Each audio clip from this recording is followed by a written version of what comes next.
Hello, everyone, and happy Sunday.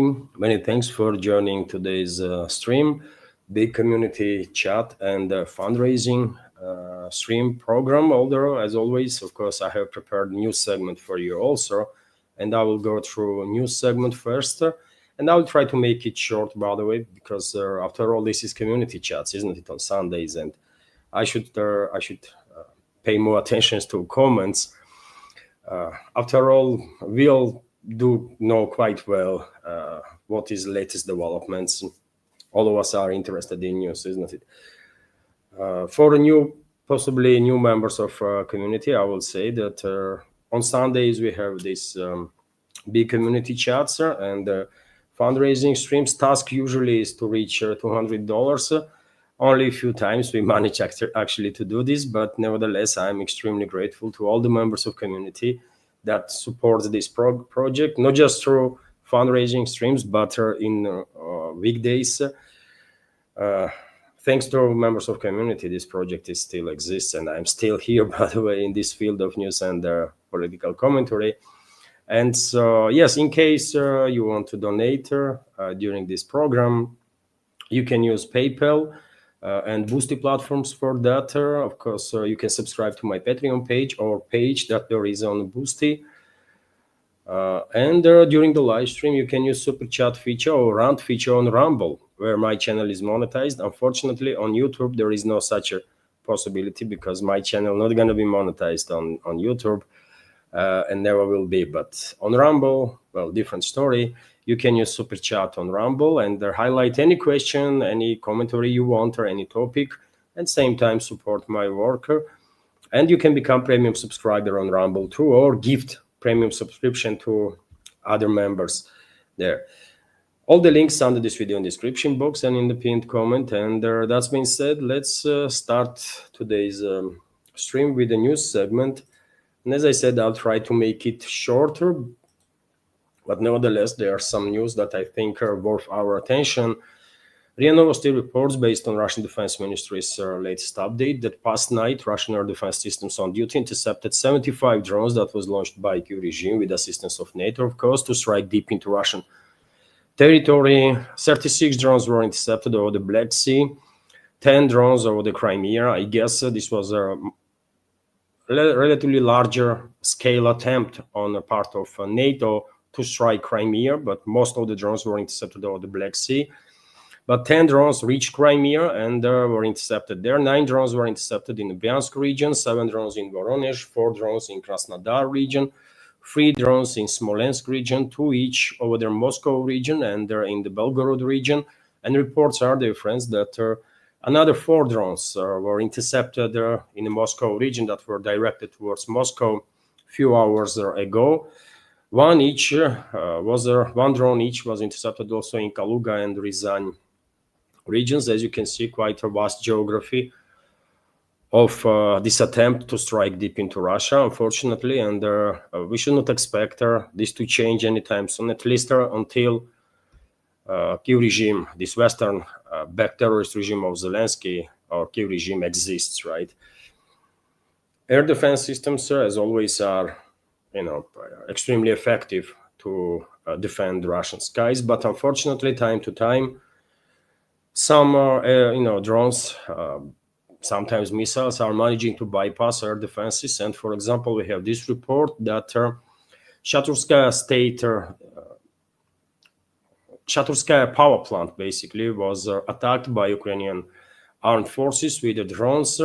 Shaturskaya power plant was attacked by Ukrainian drones. Power supply to the city was not disrupted. Moscow region governor Andrei Vorobyov reported some of the drones were destroyed by air defense forces and several fell on the station's territory. Vorobyov wrote on his Telegram channel. He added that failing debris started a fire at their station. The fire has been contained. Emergency services are continuing to extinguish it. The city power supply has not been disrupted. Power was quickly switched to backup lines. Mobile modular boiler units have also been dispatched to the district to support their heating system. they will remain operational until the situation stabilizes. So as you can see, dear friends, unfortunately, even best air defense systems in the world that Russia has are not always capable to intercept 100% aerial targets at 100% of the time. And some of them are did managing to damage not just energy infrastructure, but some other infrastructure. Quite often, Kyiv regime is intentionally targeting residential areas, and I have shared on my Telegram and Twitter X pages numerous videos when drones, sometimes multiple drones, actually targeting high-rise apartment buildings. I mean, if one drone targets high-rise apartment building, one might say it was a mistake, but when several drones are targeting same high-rise apartment building, that's an intentional attack and part of a terror operation that London started against Russia. British elites, first of all, right? Let's continue with some other news. And TASS news agency is reporting that Russian armed forces liberated the villages of Tikhaya, Atradnaya, and Petrovskaya within the past 24 hours. Tikhaya and Atradnaya are in Dnipropetrovsk regions, Petrovskaya in the Donetsk People's Republic. And let me show you on the map, dear friends, let me give you some update on developments there, because in reality, Russian armed forces liberated more settlements, actually, but the defense ministry only confirmed liberation of 3 in past 24 hours. For now, defense ministry is extremely conservative institution, and sometimes they take another day to 3, maybe even more, to confirm progress of the Russian armed forces. Excuse me, on the line of contact. So when it comes to Zaporozhye region, let's start from here. Reports are coming in that Russian armed forces liberated Zelenegai settlement and Vysokai settlement on the eastern flank of Gulyai-Polye. This information not yet being confirmed by Defense Ministry. Also, reports are that Russian troops are finalizing clearing operation in Zatishye settlement. Once all these 3 settlements are under full Russian control, of course, battle for Gulyai-Polye at that point can be declared as has started, right?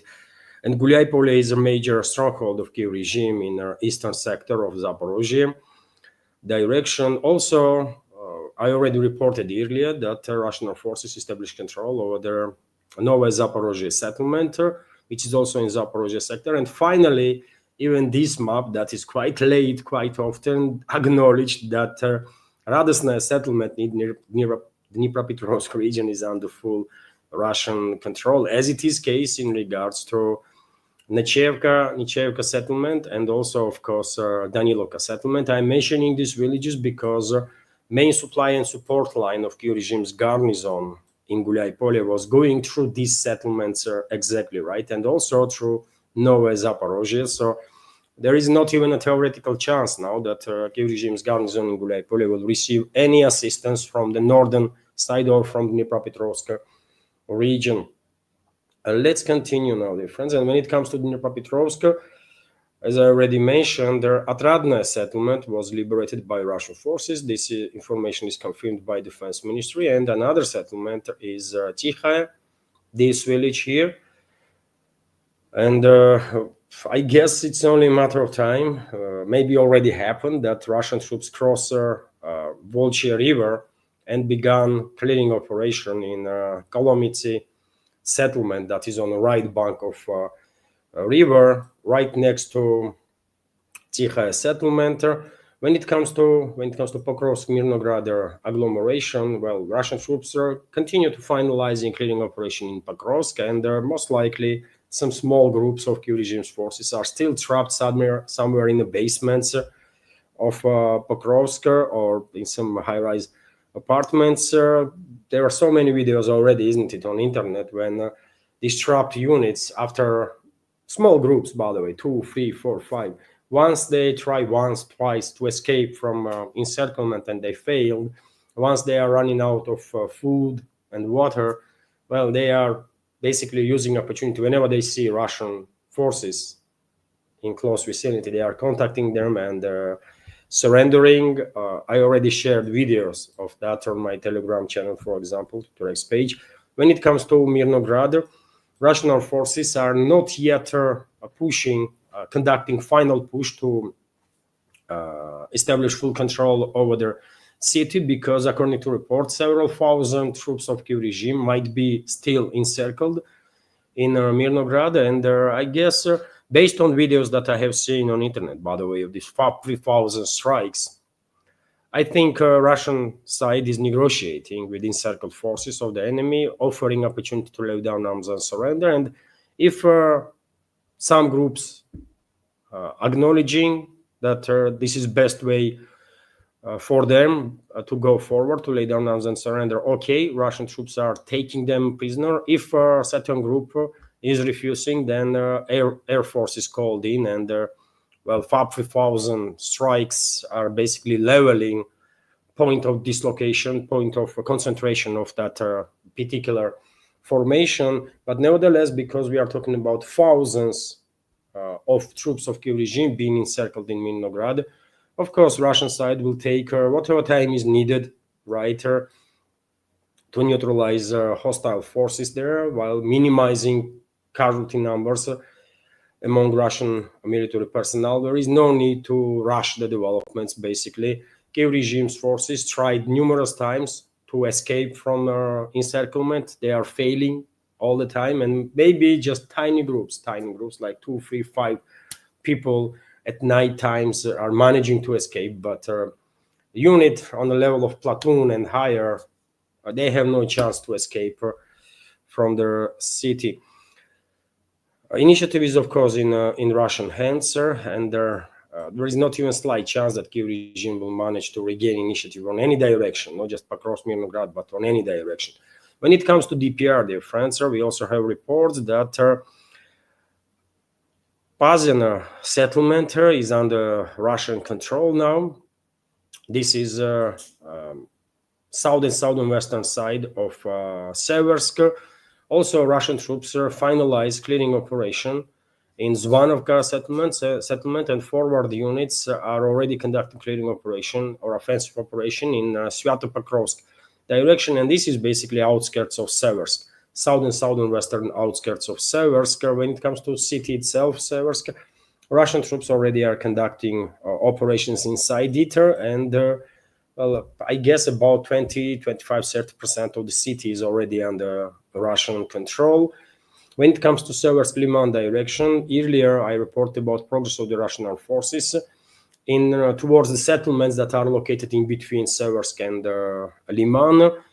Platonovka, for example, Zakatnaye, and just like 2 days ago, breaking news developed, or we received breaking news that Russian armed forces established full control over the Yampol settlement. This was a surprise for many, of course. And when it comes to Liman, dear friends, as you can see, Russian troops already are conducting offensive operations inside the Liman city itself, and Russian troops are approaching Liman from 3 directions, from eastern, southern eastern, northern, and northern western directions. Significant progress of the Russian militaries, of course, in this direction also. And when it comes to Seversk and Liman, this is major strongholds that Kiev regime has on the northern flanks of DPR. After both these settlements are liberated, well, then Kramatorsk, Slavyansk is left, basically. Last more or less fortified, significantly fortified stronghold that Kiev regime has in DPR. When it comes to Kupiansk direction, which is Kharkov region, well, city itself is under full Russian control now. Yet again, possibly some small units of Kiev regime are trapped in some buildings, in some basements or somewhere, and of course, Russia side will take whatever time is necessary to finalize cleaning operation. And Kiev regime's forces, a significant number of Kiev regime's forces, also are trapped on the left bank of Oskol River, and they're constantly trying to escape, to cross the river, and there's escape towards the Kiev-controlled territory. And according to reports that I see, more often than not, they are failing miserably, and after taking significant losses, are going back to initial positions. And that's about it for a shorter summary about situation on battlefield. Significant progress, by the way. Russian Defense Ministry confirmed liberation of 3 settlements, but according to separate sources, Russian troops actually liberated like 6, 7 settlements, right? But the defense ministry will take time, I guess, another couple of days to confirm progress in direction of those villages, as it happens quite often, by the way.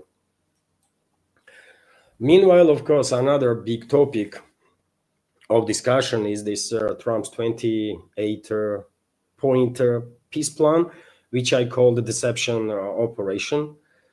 And more time goes by, I'm more and more convinced that this is pure deception, by the way, that being played by American neocons, including Trump's administration, and the globalists together, right? Although European globalists, they have a role to whine about this plan. They have a role to to paint a picture that they didn't knew nothing, right? And they are so upset, and they are so opposing this plan, while in reality, by the way, they knew perfectly well. They are just acting this way to as a part of deception, right? To basically create situation or illusion, right? That there is some internal tensions between neocons and the globalists, while in reality right now in regards to this plan, they are playing same games, by the way. Maybe they have different plans, sir. Maybe they are expecting different outcomes, and they might have different reasonings to playing this game. But currently, I'm quite sure they are acting based on one scenario, right? Nevertheless, according to reports, today in Geneva, Switzerland, today, or according to some other reports, tomorrow, in Geneva, Switzerland, negotiations will take place between the US, Ukraine, Germany, Britain, and France on Trump's 28-point so-called peace plan, as a result of which some points might be changed. And, well, even though this 28-point peace plan, by the way, is total nonsense on its own and never can be accepted by Russian side, part of the game on Western side is again, this is deception, isn't it? And the European globalists are whining about this plan and trying to paint a picture that this plan is so pro-Russian and so anti-Ukrainian that they have to even change some points, right? Pure deception, by the way. There is nothing pro-Russian in this plan. And I remind you several points, for example. One is that Kyiv regime will maintain 600,000 troops, 600,000 army. And somehow European globalists are calling this a pro-Russian point. What the hell, man? None of the European countries, literally none of the European countries have a 600,000 army. And Kyiv regime itself did not have a 600,000 army before special military operation began. So how this point is pro-Russian? Another topic is another point that globalists, European globalists, while playing this game of being upset that they want to change, is about Kyiv regime's withdrawal from Donbass, whatever is left under the control of Kyiv regime. And they are saying that, well, this is unacceptable because, there should be ceasefire on the current line of contact. And you know what? Last time I checked, Russian militaries were on offensive, and Kyiv regime's defense lines were cracking, collapsing, actually, on numerous directions in the Dnipropetrovsk region, in Zaporozhye region, in DPR itself. Right now, Russian troops are finalizing liberation of Pakrovsk-Mirnograd agglomeration and Seversk and Liman, right? What is left after that in DPR?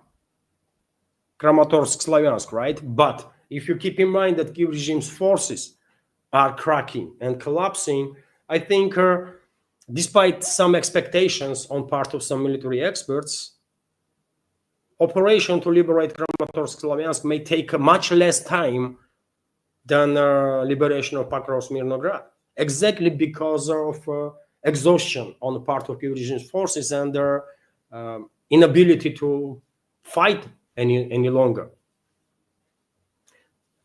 So you see, it would save actually Kyiv regime troops. It would save not just their manpower, but also it will give them an opportunity to rearm, reorganize, right? Whatever troops they will save while withdrawing from this part of DPR that they still control.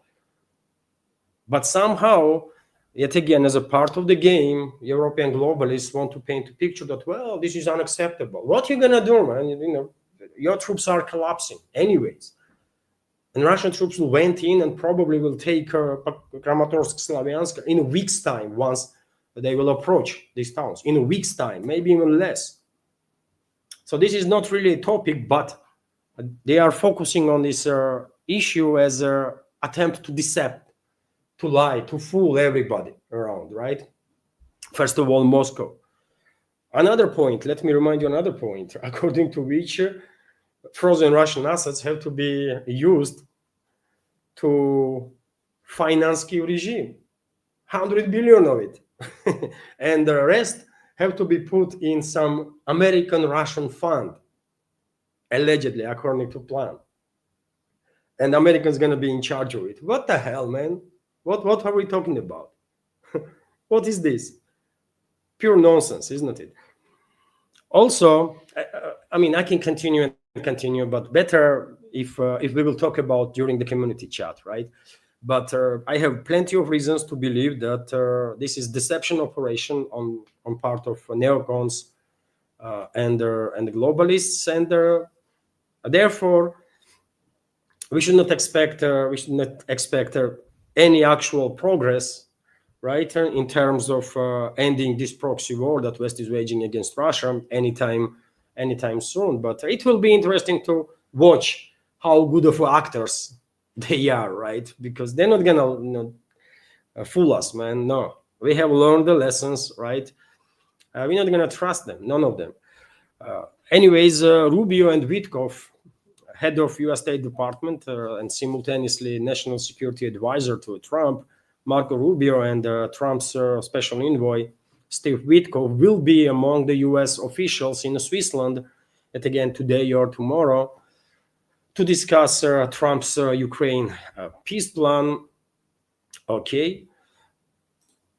Let's see let's see how they're gonna act, because nothing matters. Nothing that they will say actually matters, man. It's all lies. Nothing that they will say can be trusted. Not a single word, nothing, period. EU, meanwhile, as I already said, globalist control regimes in Europe, they're puppets in a public field, they're including in Brussels. They are playing their role that they have to whine around this Trump's peace plan. They have to act as if they did not know nothing, right? And this plan is so appalling and so pro-Russian and so anti-Ukrainian that they cannot stand it, right? And that's exactly what they are doing. And the EU is rejecting formally rejecting U.S. peace plan, and sends Trump counter proposals, according to Der Spiegel, right? War cannot be ended over the heads of the countries involved, says Germany's Merz. Europe hopes to pursue the US from their radical position on Ukraine during upcoming meeting in Geneva. So yes, it's all games, by the way. And you might ask her, yes, but what is what kind of outcome they want to see? I mean, neocons, globalists, while playing these games, while initiating this deception operation, and I can tell you, dear friends, my personal opinion is that globalists and neocons, they have different reasons to play this game right now. In case of neocons, and also there are some reasons that unite them both, right? First of all, they won't break for their proxy regime. They understand perfectly well. On public, they might say all sorts of nonsensical stuff. Controlled media in the West might push any nonsensical narrative, like a stalemate, for example. It's still stalemate, isn't it? I mean, members of our community from the West can tell us. They still push this narrative, isn't it, that it's a stalemate on a line of contact. Did any Western media outlet reported about Pokrovsk being liberated, about collapse of Kyiv regime's defense lines in Zaporozhye sector, for example, or the Dnipropetrovsk region? Did any of their Western media reported about Kupiansk being liberated? I don't think so, right? They're still pushing narrative that it's a stalemate, isn't it? But But in reality, Western elites know perfectly well what is going on. They know that Kiev regime's defense lines are collapsing, and soon domino effect might take place. So they are desperate, neocons and globalists together, because it's their war, right? It's them that are waging this proxy war against Russia. So they're desperate to achieve a break for themselves, also, actually, not just for Kiev regime and Kiev regime's forces, but for themselves, right? To get better organized, to reorganize Kiev regime, to give them more weapons, more money, more whatever is needed, right? They will start looking for more mercenaries all over the world, right? To send thousands and thousands of them on a Kiev controlled territory. They will probably also push their own militaries, NATO member states, right, to sign up for private military companies and participate in military operations against Russia. And after all, I remind you, dear friends, that according to Colonel Douglas McGregor, US military veteran, highly respected, decorated veteran, according to him, Polish armed forces, by the way, lost 10,000 plus troops in this proxy war that West is waging against Russia. Polish army alone lost 10,000 plus troops, designated as mercenaries or whatever, but that's their outcome, right? So you can imagine how many military personnel from other NATO member states were also killed, right? And yet again, to maintain plausible deniability, they are designating them to be mercenaries, to be part of some private military companies and stuff. So this process will intensify in NATO countries to push more and more their troops to sign up for PMCs, right, and go to war. But nevertheless, they need a break. That's their first big deal that they want to achieve, right? And that's the reason why they still are pushing for ceasefire on current line of contact. On the second place, US is about to start a war against Venezuela, right? So neocons and US political class, as I mentioned quite a few times before, want to sort of have a guarantee that Moscow will not seek revenge against US and will not use Venezuela for that, right? Venezuela or Cuba or whatever country US gonna attack. And one way to achieve this is that neocons are coming up with this game plan now, with this deception operation. That let's create this 28-point plan, then paint a picture. Told the globalists to start whining about, to paint the picture that this is actually pro-Russian plan more than pro-Ukrainian, right? Maybe we will fool Russia. Maybe we will fool Russian leadership by doing so, okay? And maybe we will lure them into negotiating process, and simultaneously maybe they will agree on ceasefire, right? And if they will think that this 28-point plan is beneficial for Russia or favorable for Russia, maybe we can then trick them to give us a guarantee that they're not gonna assist Venezuela or Cuba or whomever we're gonna attack, right? Maybe we will trick them to give us a guarantee that they're not going to seek revenge against US on the state level, at least. That's the game plan, right? That's what is happening. You think this buildup of military forces of US off coast of Venezuela is for just a demonstration of the flag? No, man. They are about to go in, and they did not launch military operation because they are afraid. They are afraid that Russia and most likely a number of other countries, but first of all, Russia will seek revenge about them. And later on in this update, I'll give you some information about ways that Russia might actually help people of Venezuela to defend themselves, right? It's a serious stuff. So that's when it comes to neocons, right? One more reason why they would play this deception operation. And when it comes to globalists, well, globalists, by the way, are more desperate than neocons are, because they are losing everything. they are not just losing this proxy war, but they are losing literally everything. Because once they will capitulate, their influence, whatever is left from their influence on the geopolitical scale, gonna literally disappear in maximum 5-10 years time, right?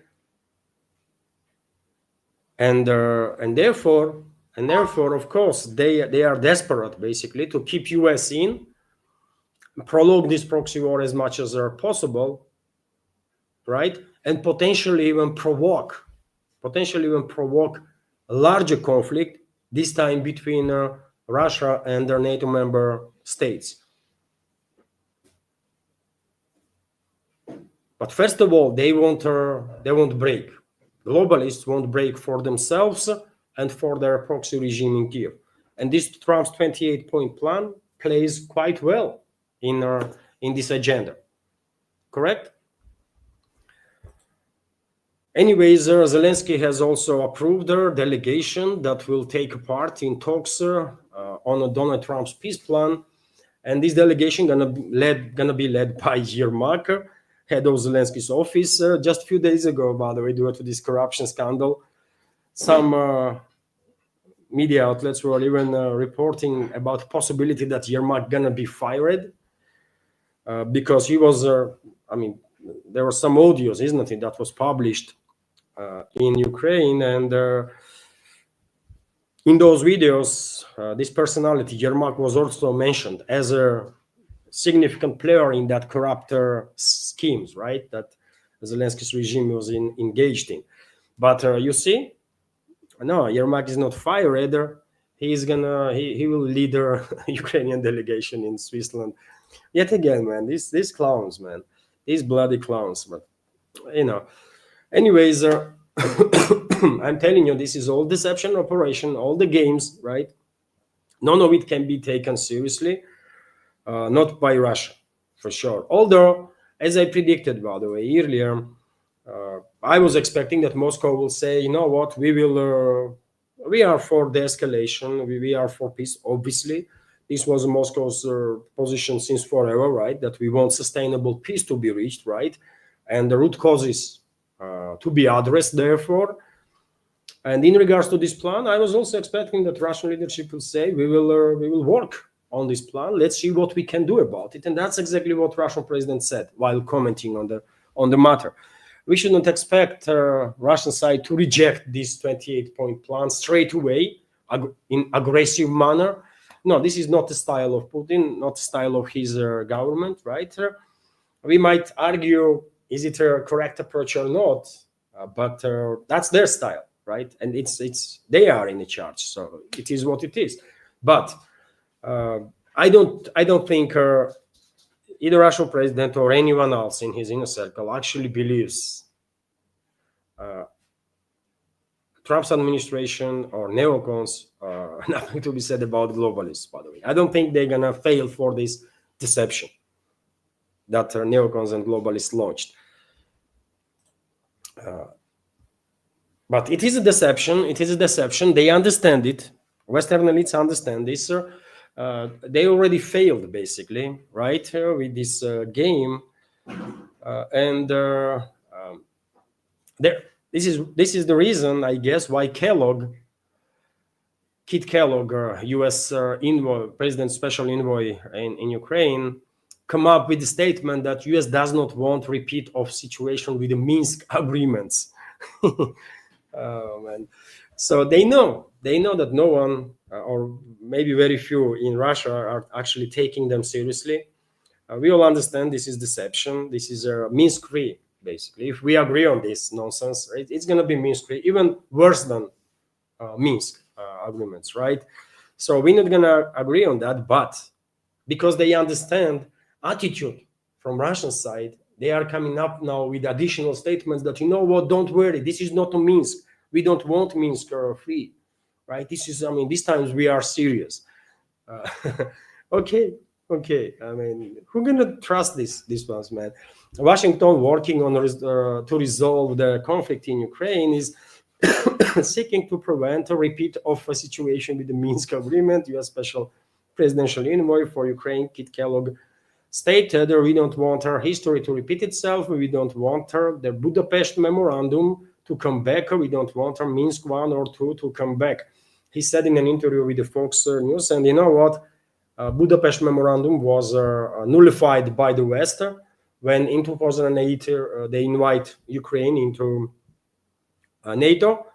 They nullified Budapest Memorandum then and there, because Budapest Memorandum, based on Budapest Memorandum, Ukraine should always stay out of military alliances and should always stay neutral. Invitation for Kiev to join NATO was a nullification of Budapest, right? So it's West that did it, Western elites. And when it comes to Minsk 1, Minsk 2, well, former president of France, Hollande, and former chancellor of Germany, Merkel, they said it openly, right, in their memoirs and stuff, that they were actually using these agreements to fool Russia. They said it openly about it. They were using these agreements to fool Russia and to gain more time to prepare their proxy as much as possible, their proxy regime in Kiev as much as possible for a war with Russia. That's what they were doing, right? It is what it is. And this information, I would ignore this report, by the way, about statements of Kellogg, because I don't really care what Kellogg has to say.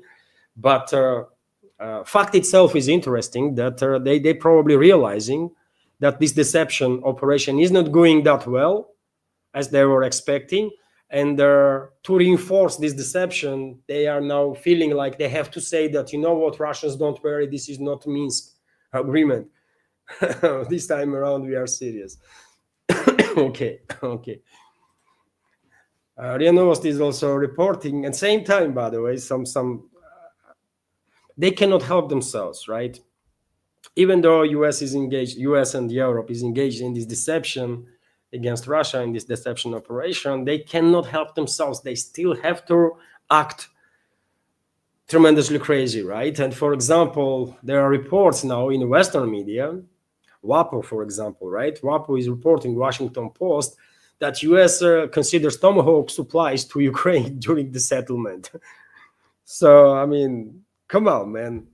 How can we talk about this 28-point peace plan seriously? American officials are considering transferring Tomahawk missiles to Kiev in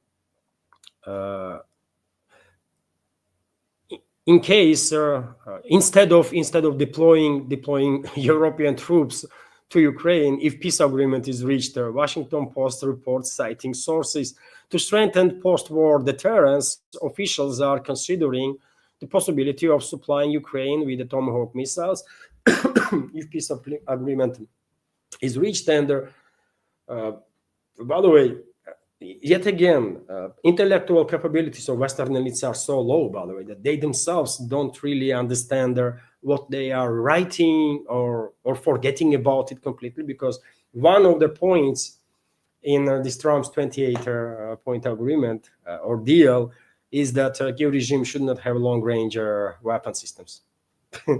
So they are contradicting themselves, right?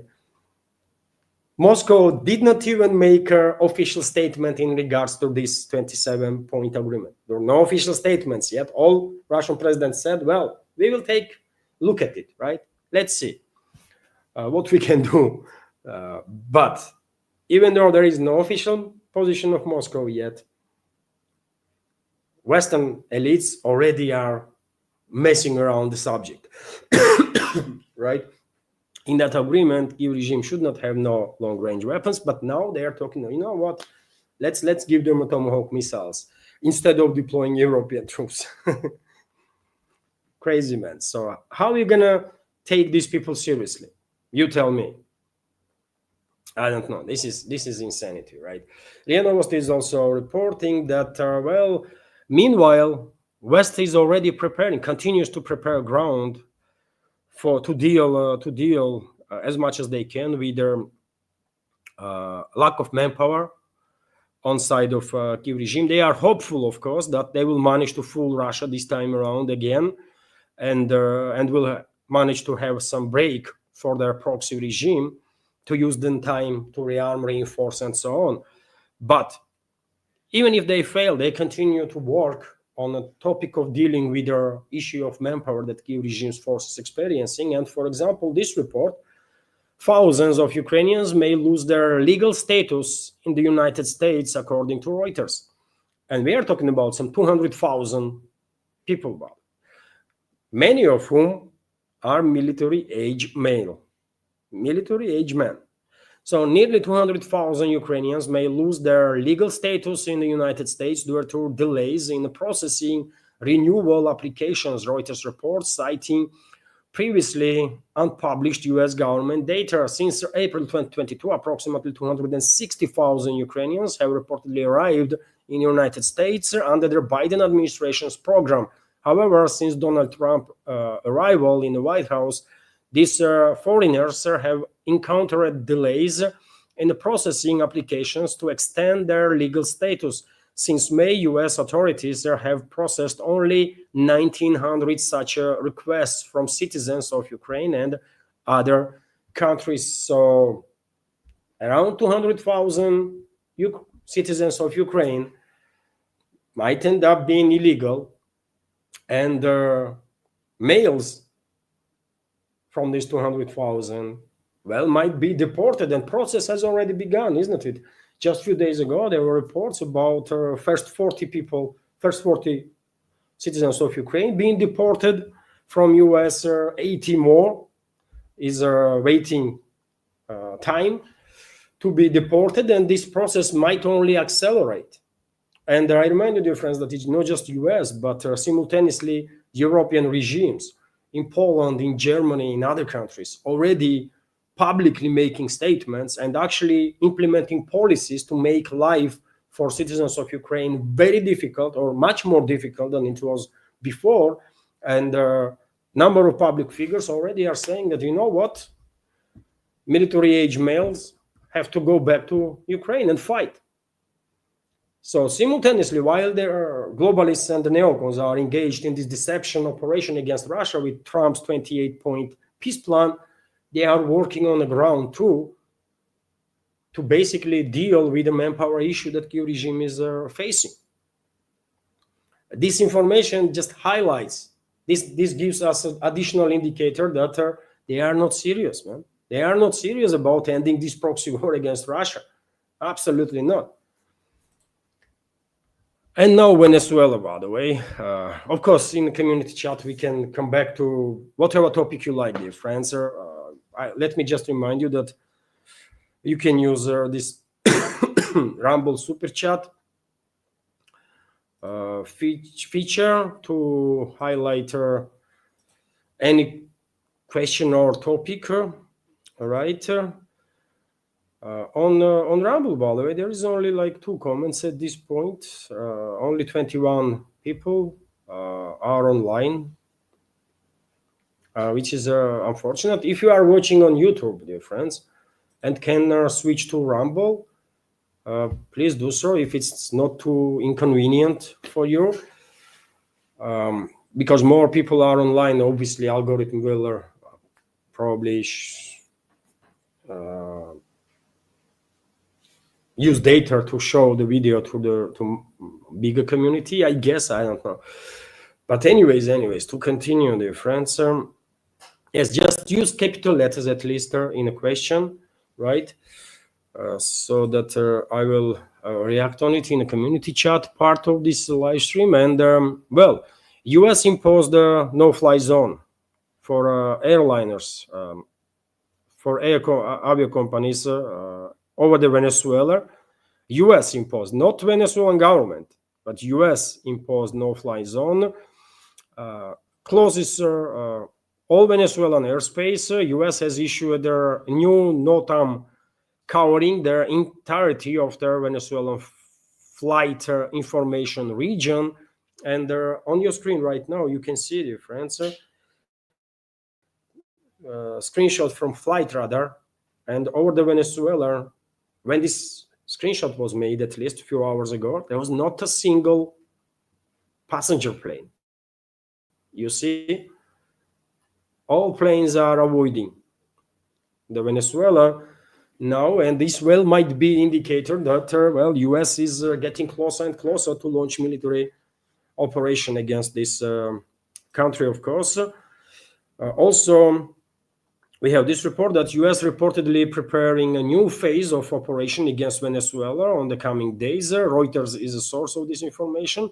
Details are vague. Even the US officials who spoke to Reuters are not entirely sure Washington keeps moving forces into the Caribbean, but won't say what it's actually planning. Okay, of course, they will not share much information. But well, when it comes to Venezuela, by the way, I think as I already mentioned, one of the reasons why neocons were quick to rush with this deception operation with Trump's 28-point plan is that they want to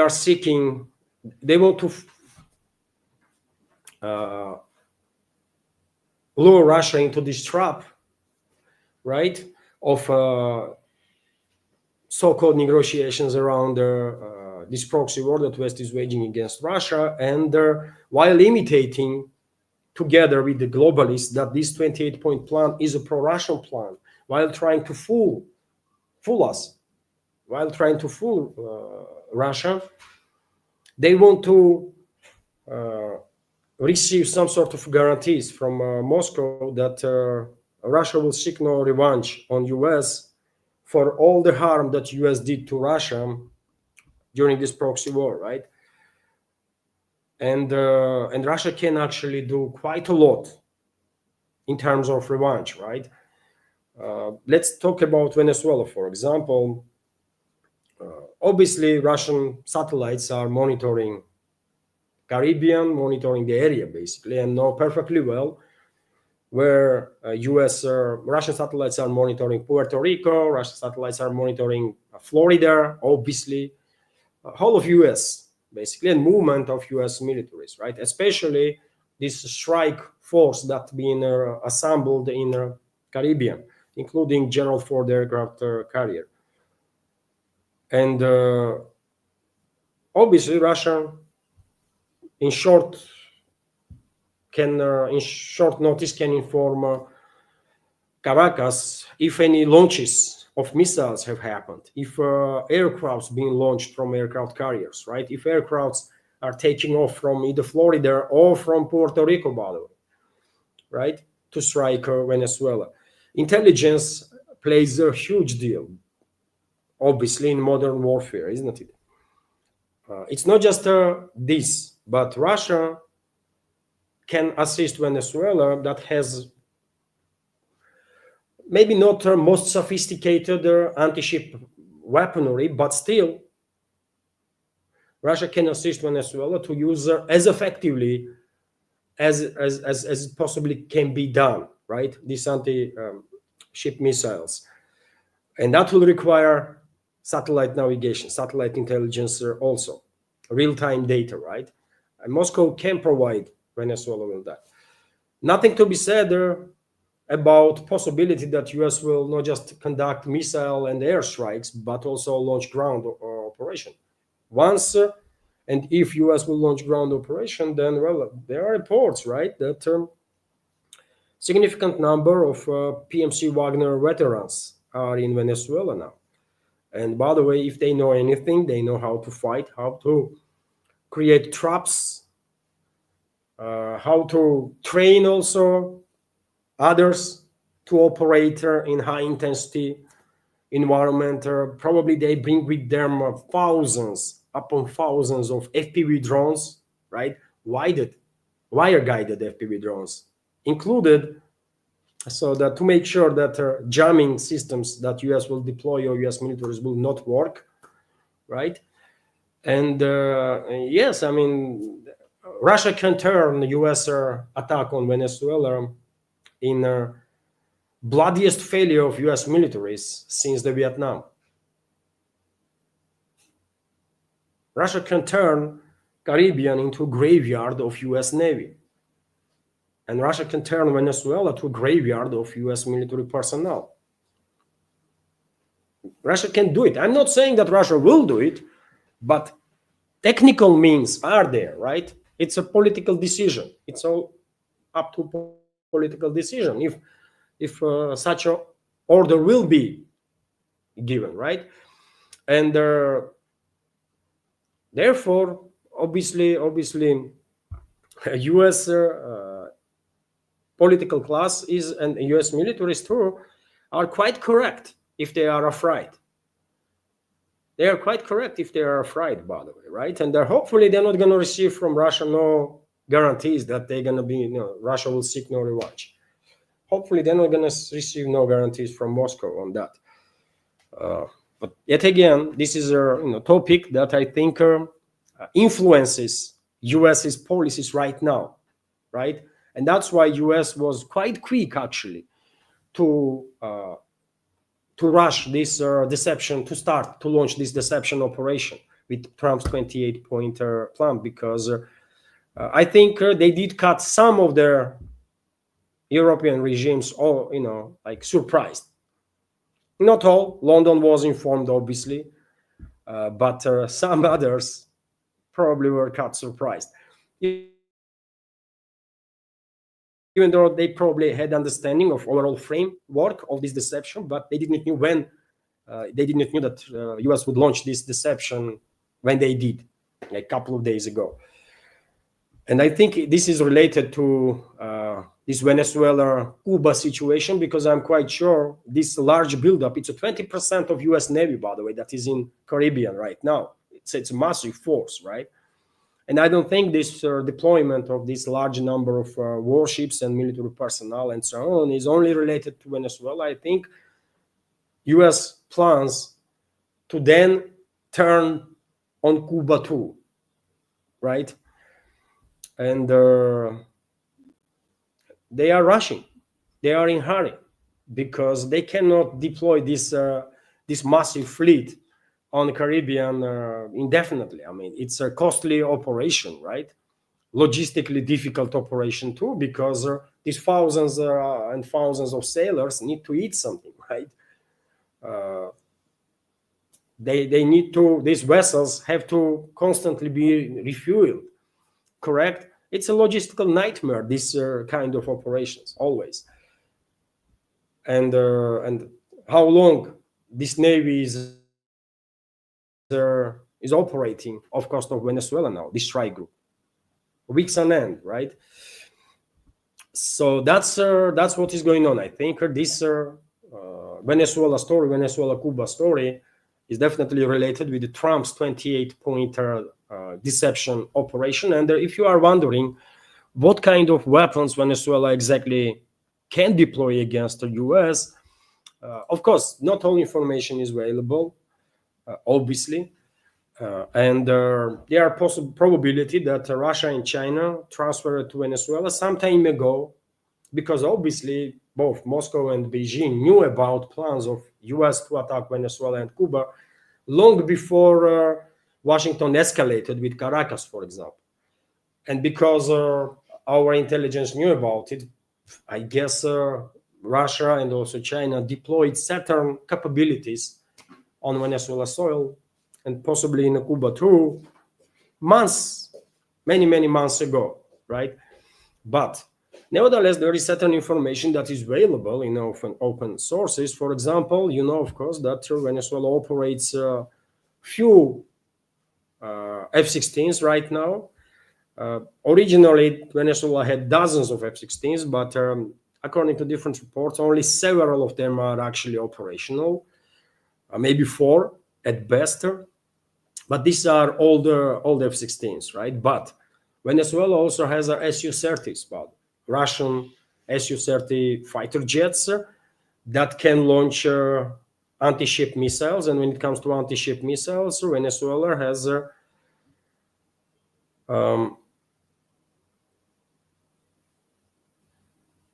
these missiles, KH-31 anti-ship missiles. KH-31 anti-ship missiles that can be deployed by Su-30. Range of these missiles is about 160 kilometers. There are modernized versions that can reach 220, 250 kilometer range.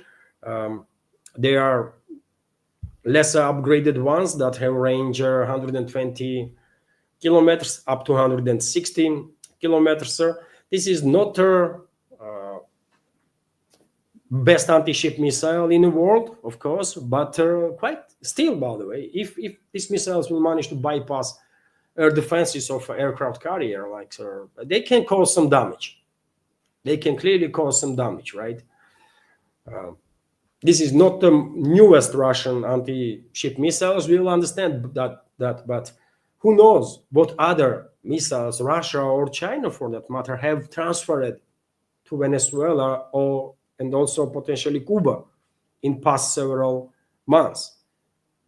And I have no doubts, by the way, that Russian intelligence knew about plans of Washington to escalate with Venezuela and then with Cuba, and Chinese intelligence also knew that this was going to happen. So Moscow and Beijing had enough time to act on this intelligence and transfer some weapon systems to Venezuela that will make life ever more difficult for US militaries if they dare to attack these countries, right? But yes, that's one missile system, by the way, KH-31, that can be deployed against US Navy. Also, there is an Italian anti-ship missile that Automat Mk2, Italian design anti-ship missiles that also have a range of about 180 kilometers. Modernized ones are maybe 200, 210 kilometers, right? So that's what is happening. These missiles obviously cannot strike a US aircraft carrier if aircraft carrier stays like 500 miles plus away from Venezuela. But if there is a amphibious operation, or if some vessels of US will get closer to shores of this country, let's say 50 miles close or 100 miles close, they can be targeted. And also, we should keep in mind that experienced pilots, by the way, can fly extremely low on Su-30s, right? And the range of Su-30s is tremendous. And some experienced pilots, they can fly very low for hundreds of miles into a sea, get closer to aircraft carriers, and launch those missiles, right? And hope for luck that some of them will manage to bypass air defenses of carrier support group. And as you know, dear friends, every aircraft carrier is supported by at least 3 to 5 destroyers, right? That have quite significant air defense capabilities to protect the aircraft carrier. So that's some of the weapons that Venezuela can deploy. Also, Venezuela has several Iranian-made fast boats with also anti-ship missiles that are armed with anti-ship missiles. You can see on your screen right now these boats, and the range of these anti-ship missiles is about 200 kilometers, by the way, right?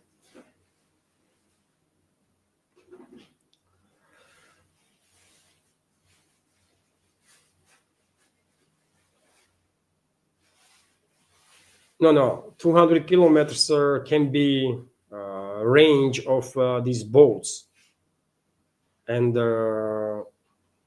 maybe more even, right? But these Iranian missiles, I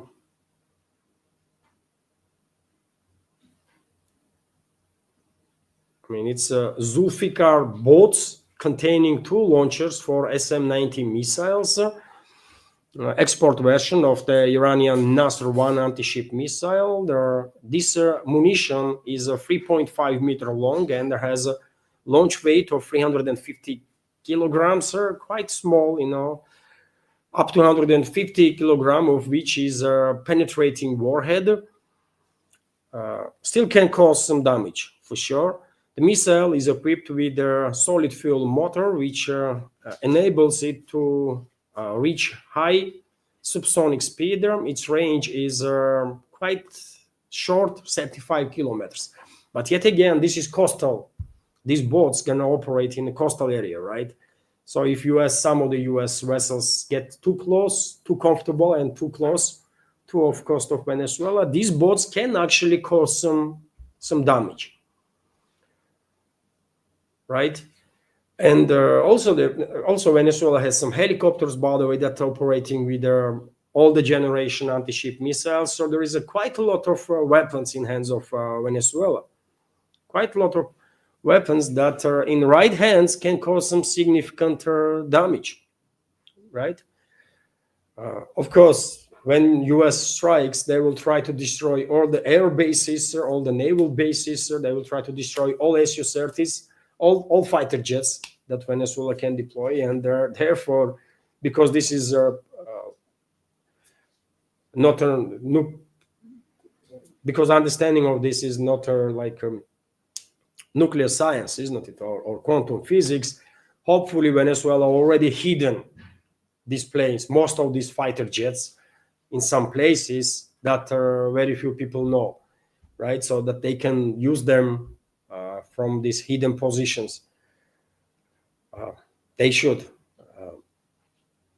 hide their equipment, of course. So yes, some of the weapons that can be deployed, by the way. And when it comes to ground operation, that's a whole different story. If US will dare to send their troops on the ground, and if people of Venezuela will fight, then well, it's gonna be worse than Vietnam for US, man.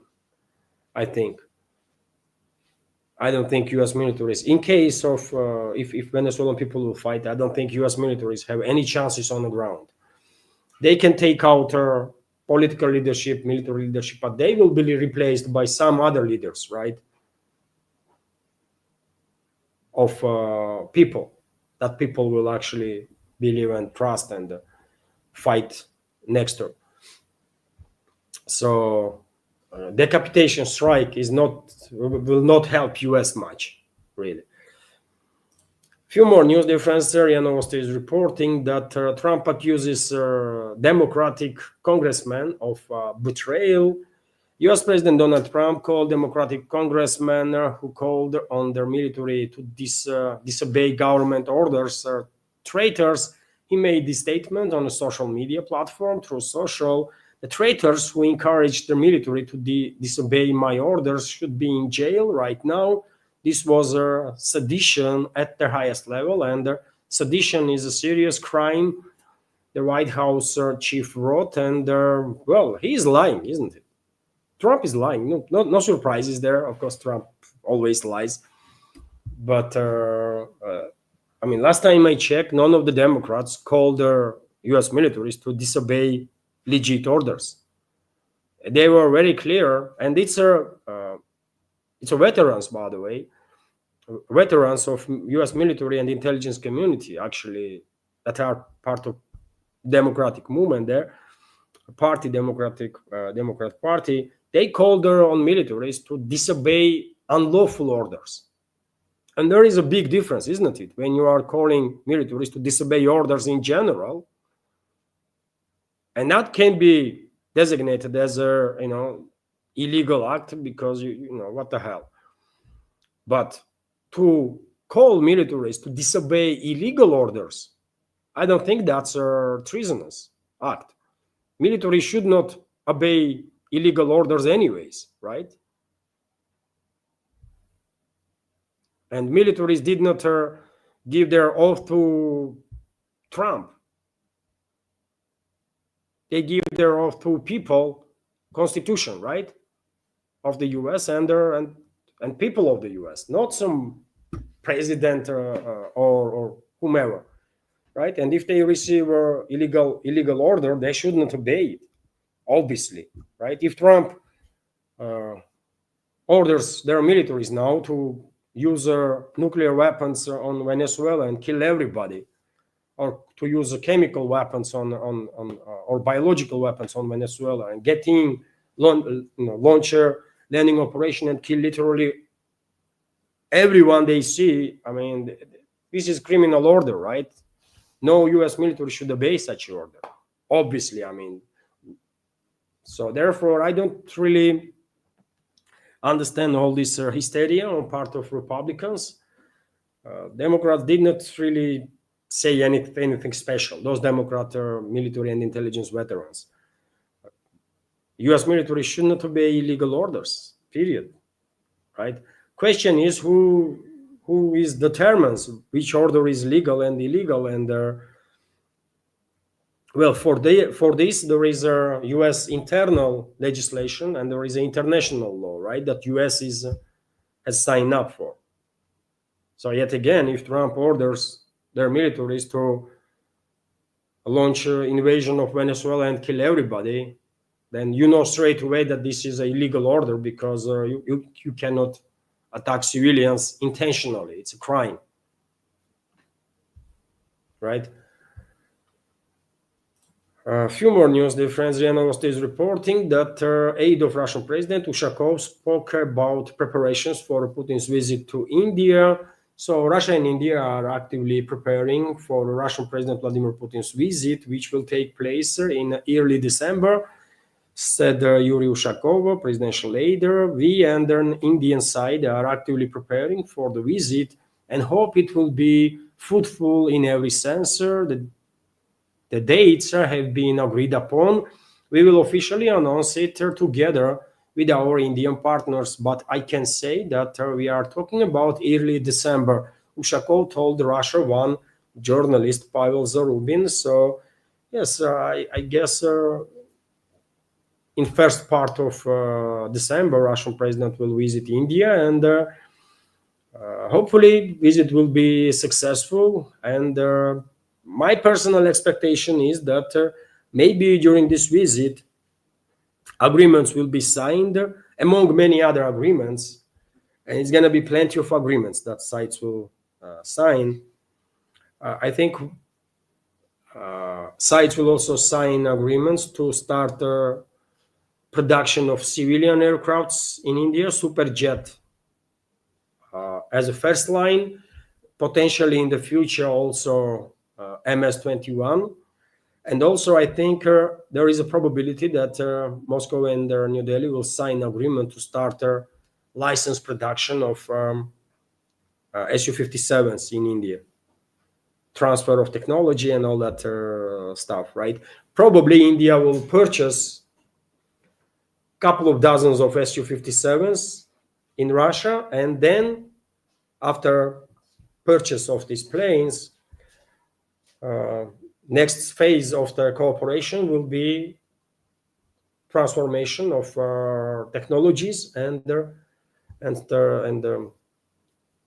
licensed production of Su-57s in India.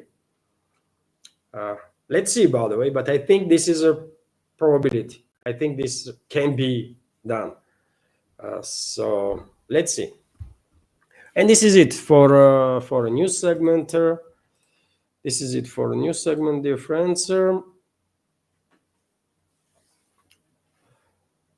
Hopefully you did liked it. Hopefully it was informative and interesting. I try to make it relatively shorter so that we will have more time for community chat, really. So let's remove this. And there was one super chat. There was one super chat on Rumble from D Modus Qatar, and let me highlight the super chat, dear friends. Then I will check Boosty also. And Anna is not here, my wife, right now. And but she will most likely have a time to check PayPal if there was any donations or the questions through PayPal, and she will send me information on that. So let me highlight now, dear friends, super chat from Rumble.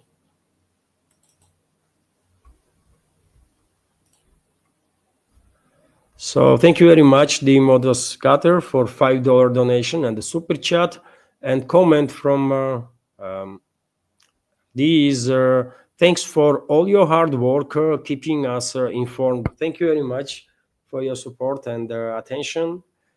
Thank you, and for your kind words. Thank you very much. And well, um, fundraising has opened, right? We have $5 from 200. That is task. I don't think we're gonna reach 200, by the way, but anyways. So let me check Boosty, dear friends. So maybe there was something on the Boosty. No, no questions, nothing on Boosty, and therefore I will join community chat now, and let's have a conversation. And once again, dear friends, if you like the video, new segment of it, please click that like button and leave some commentary in case you're not gonna stay for a community chatter. And if you're gonna stay and if you want to support my work, I will just remind you that you can do it through several means. You can use PayPal for that. Link is under this video in the description box and in the pinned comment. Also, Boosty platform can be used for the support and donation. You can excuse me. You can subscribe to my Patreon page, and you can use super chat feature, Patreon or Boosty pages.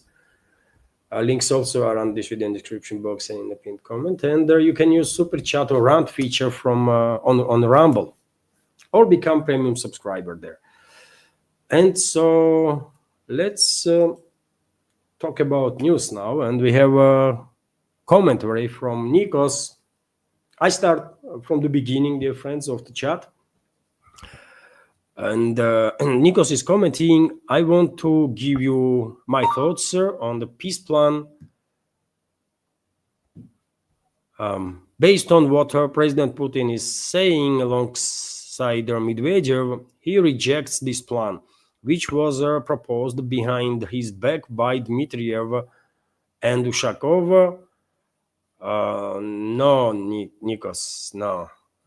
No one gonna propose nothing behind Putin's back. Neither Ushakov or Dmitriev are in a position to negotiate with anyone's side without authorization from the president. If you think Dmitriev or Ushakov are operating on their own, no, man, it's not really possible. I don't think this is the case. But this is your opinion. So, and there is a continuation from Nikos. Dmitriev and Ushakov are the only ones who push for this quick peace. They are both money men. They want their paycheck from the US. They don't care about Russia. They made this plan with Witkov. Nikos is commenting, and also continuation here from him. This is my opinion, but I believe they are the ones encouraging President Putin to invest time in Trump. I can't stand them. They make Russia look bad, and at the very least, they should be fired. From what you say in the beginning, that Dmitriev and Ushakov, according to you, are operating without Putin's knowledge, man, firing might not be enough in that case. But yet again, I don't think they are operating without Putin being informed or without Putin's authorization. They are aides of Russian president, so they cannot operate without president giving them a green light. When it comes to negotiations,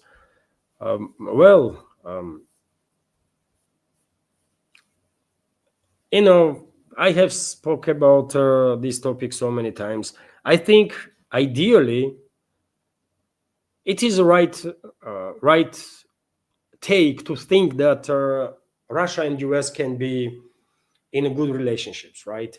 It is correct to say that there is nothing really in this proxy war that West is waging against Russia for US. There is nothing for US there to benefit of, right? If anything, US is losing in many ways, right? And geopolitically speaking, China is benefiting, right? China is benefiting because US spends money, US spends weapons, NATO also, right? While China is building up its military. US also loses on geopolitical scale because everyone understands this is a proxy war that West is waging against Russia. So it's a reputational harm that is done to West in general and the US in particular. So if anything, it's China that one might say, is winning here something, right? Not the US though. So therefore, this attempt on part of, let's say, Dmitriev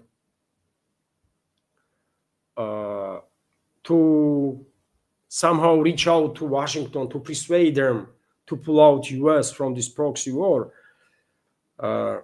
this attempt, I can understand he is coming from, right? But well, at least you have to try, isn't it?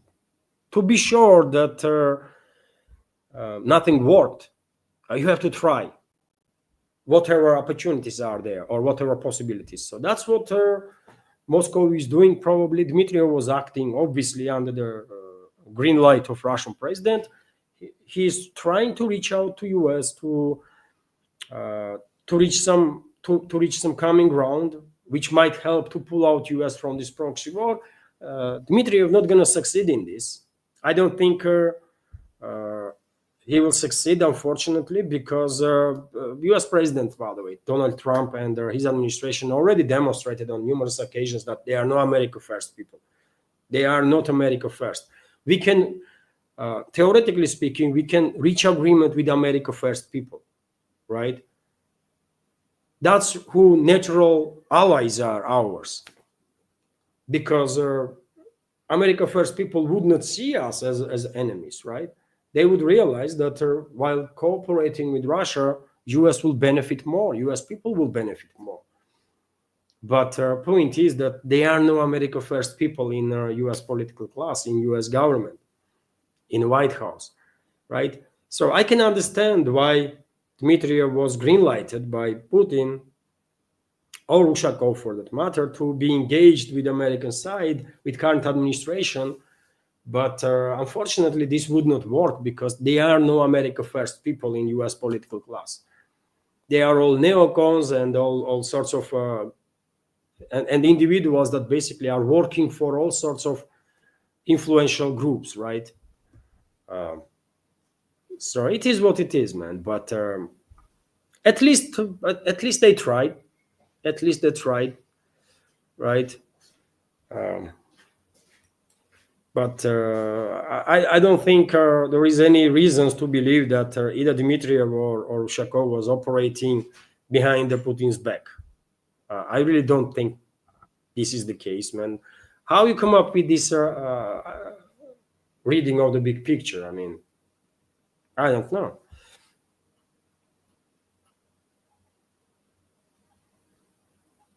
They tried. It would not work because you cannot reach agreement with neocons, obviously, right? Or the globalists. Impossible. With America first, yes, theoretically speaking, there is a possibility to reach agreement, but where America first people are, man, they've been ignored by Washington, isn't it? Completely. And if several months ago there were some people that were thinking that Trump is actually for America, I mean, now after everything, after Epstein cover up, after attack on Iran on behalf of Israel, after everything, by the way, I think Trump lost America first base. Maybe some people still believe in him, but I don't know. Those people are probably just extremely, extremely, extremely optimistic, right? Um,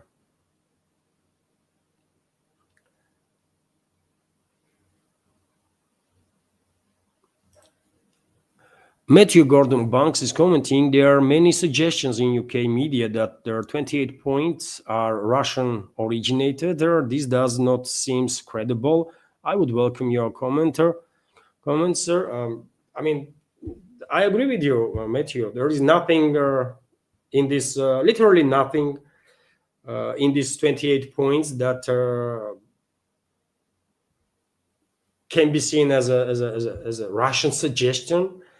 Uh, who would ever here in Russia agree to stop hostilities on the line of contact in Kherson and Zaporozhye regions? No one, no one is above constitution, and based on Russian constitution and legislation, no one can argue for separation of any Russian territory from the country. It's a crime, and people are serving time for committing such a crime, for advocating for separation of certain territories. And therefore, no one would ever suggest this, right? This is yet again deception operation that neocons and globalists are engaged in. They are playing games. Neocons initiated this 28-point plan, or they presented this plan through Trump and his team, right? Globalists, European elites, let's say, are playing now their role. They have to pretend that this is all Russian plan. This is all against Ukraine and all for Russia and that kind of nonsense, right? In attempt to somehow lure Russia into this trap, to persuade Russian leadership that yes, this plan is actually good for Russia, favorable for Russia. But come on, man, this is nonsense. There is nothing favorable for Russia. You know, you might say, well, according to this plan, Kiev regime's force is going to pull out from Donbass, right? Remaining part of DPR that is still controlled by Kiev regime. But Kiev regime's forces are collapsing already. They are literally collapsing as we speak, right? So liberation of remaining part of DPR going to be much more rapid process than what we have seen until now. And I'm quite sure liberation of Kramatorsk, Slavyansk agglomeration will take significantly less time than liberation of Pokrovsk, Mirnograd, for example, right? So it's a pure deception operation. They are just playing the games, right? These neocons and globalists. I try to explain in a new segment what their target is, what their task is. Globalists are desperate. European elites basically are desperate, absolutely desperate to gain some break for their proxies and for themselves also, right? For themselves too, because they don't know how to finance this proxy war no more, right? Now they are considering these two options, isn't it? Stealing frozen Russian assets and also forcing Norway to pay for this war through several sovereign fund, in which Norway has like $1.8 trillion or something. That's what they are considering now, right? They are desperate, absolutely desperate. So globalists won't break. And when it comes to US, when it comes to neocons, US political class, they want to trick Russia into these nonsensical talks. On one side, to help globalists, right, to achieve some break in this proxy war. But on the other hand, I'm quite sure American political class, Washington, wants some sort of guarantees from Russia that Moscow will seek no revenge on the US on the state level in whatever conflicts US gonna get engaged with Venezuela or with whichever country, right? Because this is double-edged knife, right? This is that double-edged sword that US, for example, used against Russia. They can maintain plausible deniability while supplying Kiev regime with their money and weapons, intelligence. Well, Russia can do the same and support enemies of US. That's it, right? And damage that can be done to US militaries or to US as a state can be on a level that US society would not be able to bear. You know, can you imagine what will happen in US if If let's say Venezuelan forces manage to damage beyond repair, maybe not sunk, but damage beyond repair, that Gerald Ford aircraft carrier, killing thousands of military, killing and injuring thousands of U.S. military personnel that are based on that aircraft carrier. Each carrier crew is like around 4,000 personnel, isn't it? 3 to 5,000. So can you imagine what would happen in US, by the way, if your aircraft carrier is knocked out? Or if these early board class destroyers being damaged beyond repair? Or if nuclear submarine is sunk? You know, US society is not ready for that, because all these wars that US was engaged in past decades, all these wars were fought against militaries that did not really enjoy support from superpower. In a way, Kiev regime is receiving support from US or UK or France or Germany, right? And did not really have the opportunity to strike back strongly. But yet again, Russia can help Venezuela, Russia can help any other country that will be attacked by US to strike back very painfully. And Washington knows this. You know, US intelligence, US militaries, they know that Russia can provide absolutely deadly assistance to Venezuela, right? And that's another reason why Washington would like to lure Russia into this trap of fake negotiations around this 28-point plan or whatever. It's total nonsense, by the way, right? It's a nonsense, and we're not going to be fooled, right? Minsk 1, Minsk 2 was enough for us. Also, remember, during the 2014 coup d'etat in Kiev, day before coup d'etat actually happened, final push for coup d'etat, day before that, European leaders promised Moscow and guaranteed security of their Yanukovych's government, right? They promised. They even signed up for agreement, by the way, that West would not push for a coup d'etat, and in exchange, Yanukovych would appoint new elections or something. And they did not honor it. Western allies did not honor this agreement even for 24 hours, man.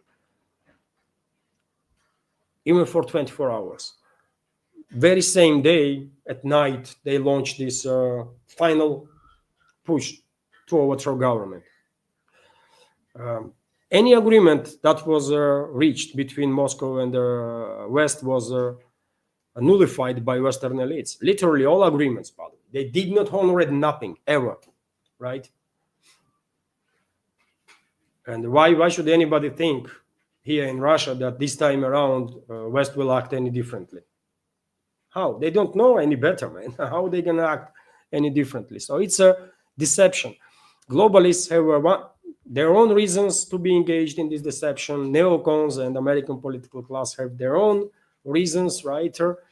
And the situation in Caribbean is complicating the things for US, for sure, in ways that maybe they are not really ready. But nevertheless, this is deception. This 28-point plan is a deception. And I can see a comment from Michael Kennedy. This 28-point plan of Trump benefits nobody but US. I have to agree with you. It benefits the West, not just US, but I will add it's benefits globalists, by the way, right? Because they will gain. If let's imagine that this 28-point plan is agreed on, Kiev regime is receiving fifth article style guarantees, right? And can you imagine globalists, neocons, all of them, by the way, use their, let's say, year to pump up all sorts of weapons to Kiev regime, to recruit like 50,000 mercenaries all over the world, right? Send them Also, they deported all the males, all the men, military-age men from US, from Europe, to be forcefully mobilized. And after a year, after Kiev regime was reorganized, rearmed, after Kiev regime's military were reorganized, rearmed, they provoke next phase of military hostilities. They just resume this proxy war against Russia, right? They can provoke it. It's not that difficult, right? And what gonna happen then? They will keep US forever in this war then. Even if Russia and US will not go in full nuclear, US will be stuck in this proxy war with Russia forever, isn't it? Because of this alleged guarantees from US that's gonna be, similar to Fifth Article. So it's all about West. This is what benefits West, and there's nothing in it for Russia, really. There is nothing, literally nothing. Some might say, well, some sanctions might be lifted on Russia. You know what? Thanks, we don't need that. We don't need no sanctions to be lifted on Russia. These sanctions were actually helping Russia. Finally, Russian elites realize that they are not just not welcomed in the West, but they are not equal to them. They are nobodies. Russian elites, unfortunately, historically, by the way, not all, but many people in Russian elites historically are seeking acceptance from the Western elites, right? I don't know what is wrong with them. Some complex неполноценности, they have some complexes, by the way, right? Psychological issues. And there, historically speaking, very many representatives of so-called elites are seeking acceptance from the Western elites, right? And current elites were not any different. And after this escalation, after this proxy war that West launched, and after all these sanctions, by the way, these local elites here in Russia, many of them at least, maybe not all, but many of them who was seeking acceptance in the West probably realized that they never gonna be treated by the Western elites as equal or with respect, right? So in this regard, this sanction war and trade war that West is waging against Russia is actually helping Russian Federation, because these elites, this rich and ultra rich, now stuck with Russia, right? And they have to invest in Russia, isn't it? And that's what they do, by the way. Billions and billions of dollars that would otherwise would go to the West now is staying here in Russia, and in many cases are invested in all sorts of businesses, right? So this lifting Western sanctions against Russia, it's not really that important at this point, because Russia's economy is diversifying. Russian economy was forced, basically, of course, to diversify, but nevertheless, Russian economy is diversifying quite successfully, reaching out to new markets, and the world is much bigger than collective West, isn't it? Number one trade partner for Russia before West launched this proxy war was EU. 500, if I remember correctly, trade year-on-year terms was around $500 billion, even higher, right? So EU was number one. Now trade between Russia and the EU is like there still exists, but in dozen or 2 dozen billions, it's significantly smaller, right? Definitely EU is not number one now. Number one is China, and other countries also increasing cooperation with Russia. So this topic of sanctions being lifted on Russia is not really something that that's crucial for Russian Federation. Let them impose these sanctions, man, right? Russian economy actually demonstrated that we are quite good with dealing with these sanctions. And there was a donation right now, dear friends, on and commentary on Boosty, and if I may, let me highlight Let me highlight her.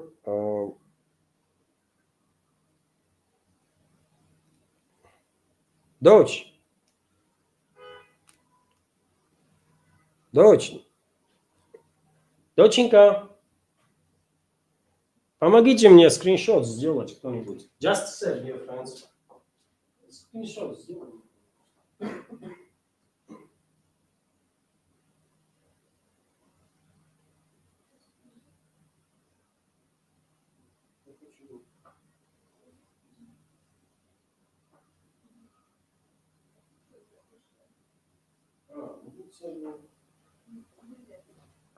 Подожди. Как мне сейчас это... Да, да. Sorry, dear friends, sir. I'm like a dinosaur. I don't really know how to operate with these gadgets, and I asked my daughter to send me a screenshot of comment on Boosty. So I will highlight this now, and we will continue. Отправила, дочь?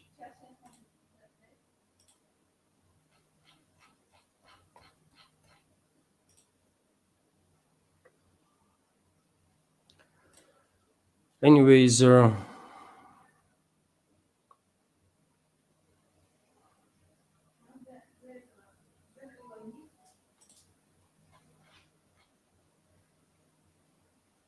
oh, there was also, by the way, super chat on Rumble from Dead Reckoning, and before my daughter sends me that screen from Boosty, I will highlight this, if I may.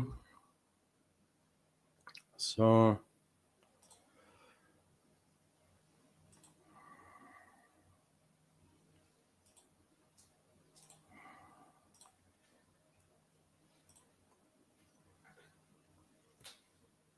отправила? Спасибо. So this is a super chat from Dead Reckoning. Thank you very much, Dead Reckoning, for your super chat, $5 donation. And question from Dead Reckoning is: are you seeing more Ukrainians fleeing because of their power situation? Any anecdotes from Ukrainians in Russia?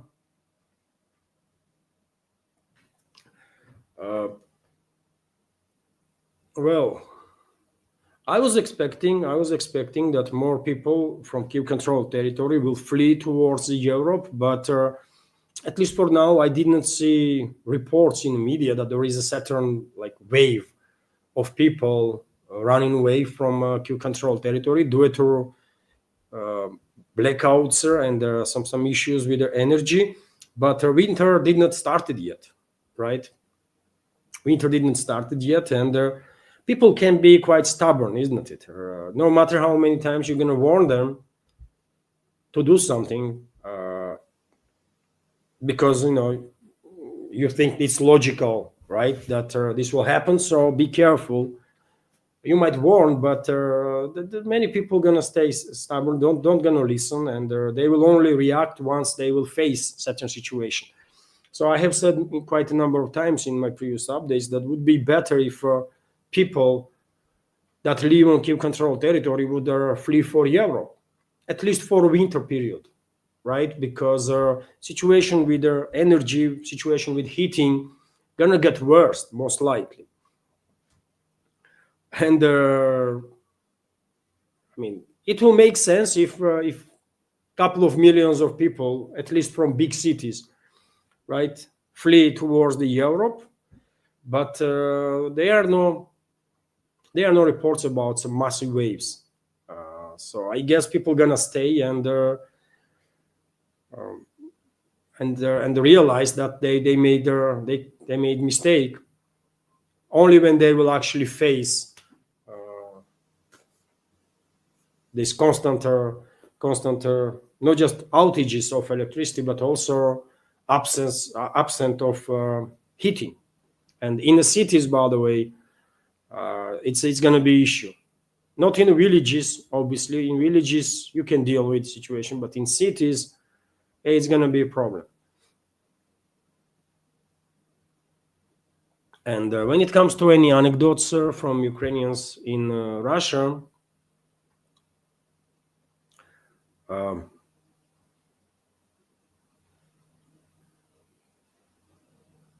you mean any stories about Ukrainians here in Russia? They live, I mean, according to reports, there are up to 7 million people from Ukraine here in Russia, and they don't need to do anything really much to be integrated into public. People from Ukraine, it depends which part of Ukraine, of course, but they speak in a certain way. They speak Russian in a certain way. They use certain sounds, right?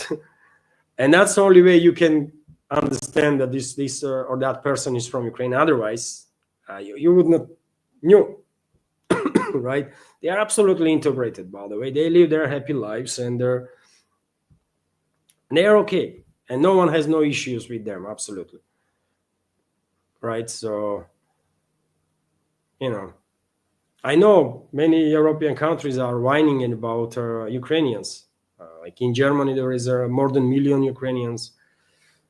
In Poland, also, and it's a kind of issue for them. But there is no issue here in Russia in regards to people that are from Ukraine. They are welcome, right? They are more than welcome, by the way. They are Russians. Let's be real here. They are Russians, by the way, so they are welcomed in Russia, of course. But when it comes to possible migration, temporary migration of people on the Kiev-controlled territory towards Europe, I did not see no reports about some massive waves. There are constant flow of people, of course, but I don't think there is a massive wave, at least for now. Things might change, though. Thank you very much, Dead Reckoning, for your super chat and donation. And also, dear friends, let me highlight now.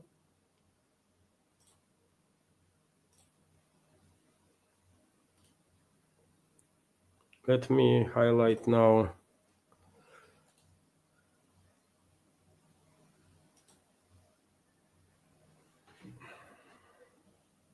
comment from Alexander G, correct?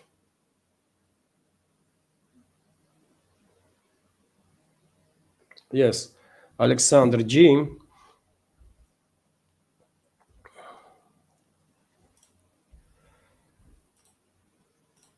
On Boosty.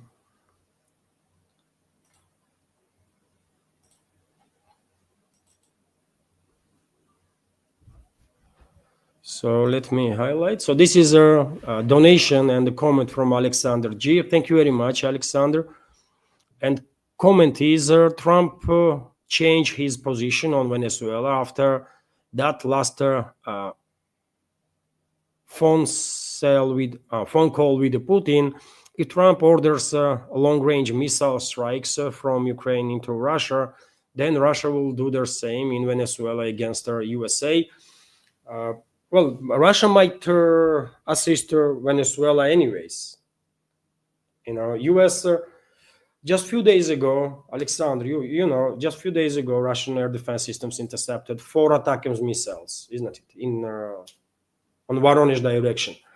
Obviously, those ATACMS were launched by US military with the US intelligence, US in a flight path from US intelligence, and then all the rest, right? Probably Trump was briefed on the matter and he authorized this strike. So therefore, I don't think Russian policies on Russian stance in regards to Venezuela is really related to US long-range strikes, because these strikes happening anyways, right? Trump already authorized on numerous occasions strikes on Russia, long-range strikes on Russia, including with ATACMS missiles, right? That happened literally like a week ago. I reported about 4 missiles were being intercepted, right? When it comes to Venezuelan story, I think calculus of Moscow will be, Moscow might just issue warning to US, because we all understand if US goes ahead with military action against Venezuela, and if Russia supports Venezuela through intelligence, through military means, and so on, that means Russia and US will stay enemies for a very long time. Enemies that kill each other, actually, right? And both countries will use any opportunity to harm another any way possible, right? So I don't think this will benefit either Russia or the US. It will harm both, right? So I think Moscow might issue last warning to US, or last opportunity to, or offer, by the way, to get out of this proxy war, right? Agree on concessions, serious concessions before Russia, so that Moscow will seek no revenge against US on a state level. Otherwise, Moscow will not really have an option. US is not leaving opportunity for Moscow otherwise to seek no revenge, right? And one should keep in mind, by the way, that Russian president, current president of Russia, Putin, not gonna be Russian president forever, right? And next Russian leader might not have this restrained attitude towards the Western elites. Next Russian leader in 5 years or 10 years or in whatever times might be extremely anti-Western, right? In every possible way. And that will mean, you can guess what that will mean.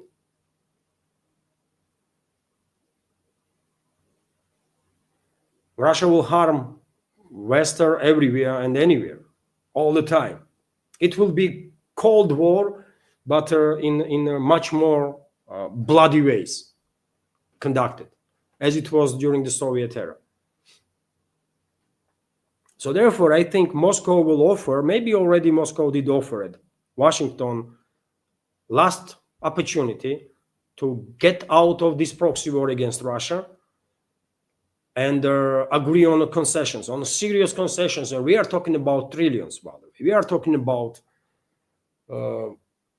serious concessions in terms of compensation for all the harm that was done to Russia, right? Including death of thousands and thousands of Russian citizens, compensations for their families, compensations for country, for losses, right? For all the damage that was done, including with US weapon systems. So we are talking about trillions potentially. And also US will have to agree on the transfer of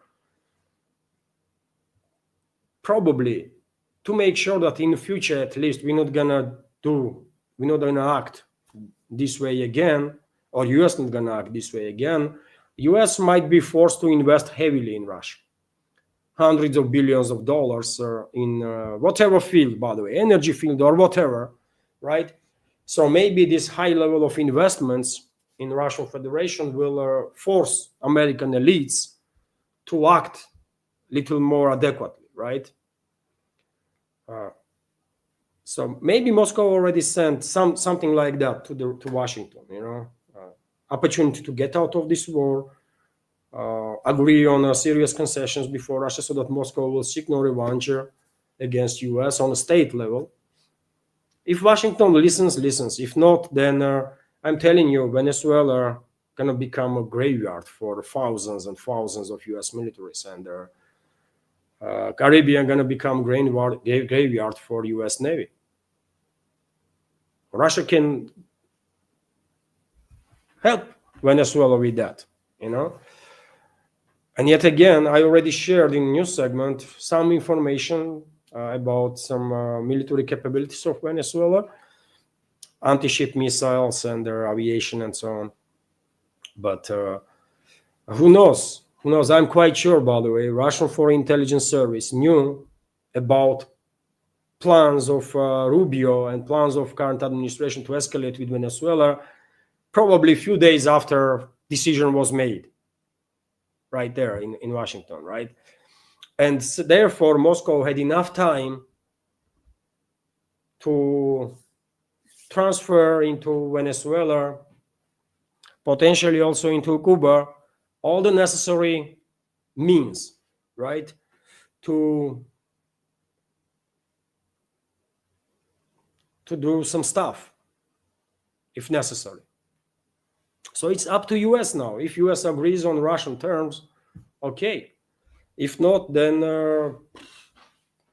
you know. So it's I don't think it's related to long range strikes. I think it's related on capitulation. US has to capitulate, but Washington has to capitulate. It don't has to be public, right? But Washington has to capitulate before Russia, get out of this proxy war, right, and agree on tremendous concessions before Russia for all the damage that US did to Russian citizens, to Russian economy, and so on, right? And in that case, Russia will not seek revenge on a state level against US, and the relationship between Moscow and Washington might actually improve little by little. But will Washington agrees on that? Will US political class agree on such a terms? I don't know. I just don't know. We have to wait and see. Probably they would not, because probably they think Russia is bluffing and Russia will do nothing, right? Probably they think Russia is bluffing and Russia will seek no revenge against US. But I think they are mistaken. And yet again, everyone should keep in mind, by the way, that current leadership of Russia is extremely diplomatic and with tremendous patience, right? And they're not really hostile against the West, against the Western elites. Next leadership, and one day we're gonna have another president, right? We're gonna have another leadership, and there is a quite a high possibility, quite high chances, by the way, that next Russian leadership, in whatever time, gonna be not just not polite towards the West, but extremely hostile towards the West, right? If you have someone like me, by the way, in leadership, then you know what's going to happen, isn't it? I want Western elites to be exterminated, literally.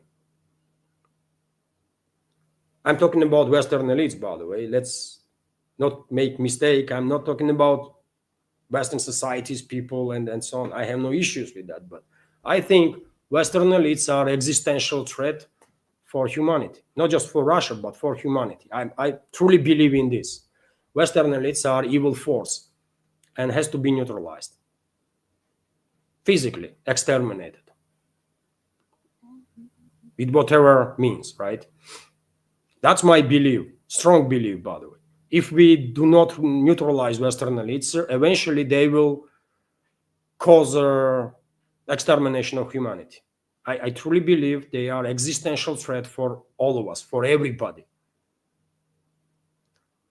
And well, if someone like me is in position of power here in Russia, then you can imagine that Moscow's policy towards the West will be very different than it is now, isn't it? Very different. So, you know, maybe US has last chance to save itself, right? And I think Moscow offered that such opportunity. Let's see how Washington will react.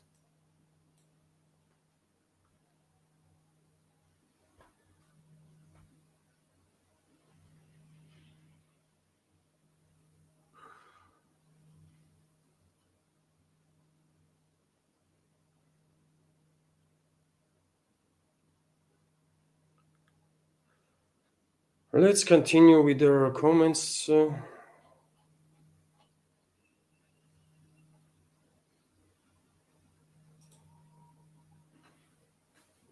Am I not correct, by the way. I know it sounds very aggressive. I know when you say that Western elites are evil force and existential threats for humanity and should be neutralized. I know this sounds very aggressive, but am I wrong? I mean, honestly, dear friends, am I wrong on that? Don't you see what Western elites are doing? Take a look at the Western world, man. They are trying to transform Western societies into some gray mass, right? That can be easily manipulated any way they like. And they are succeeding, unfortunately, in this process. And yes, there is some resistance from Western societies, right? At least attempts in UK, in Germany, in France, even in US, right? But this Western elites, this evil force is still on top of their agenda, right? They are existential threat, man. I'm truly believing this. And you cannot have negotiations with the evil force, right? You cannot negotiate with evil anything, right? You just have to neutralize the evil. Period, man. That's how it is.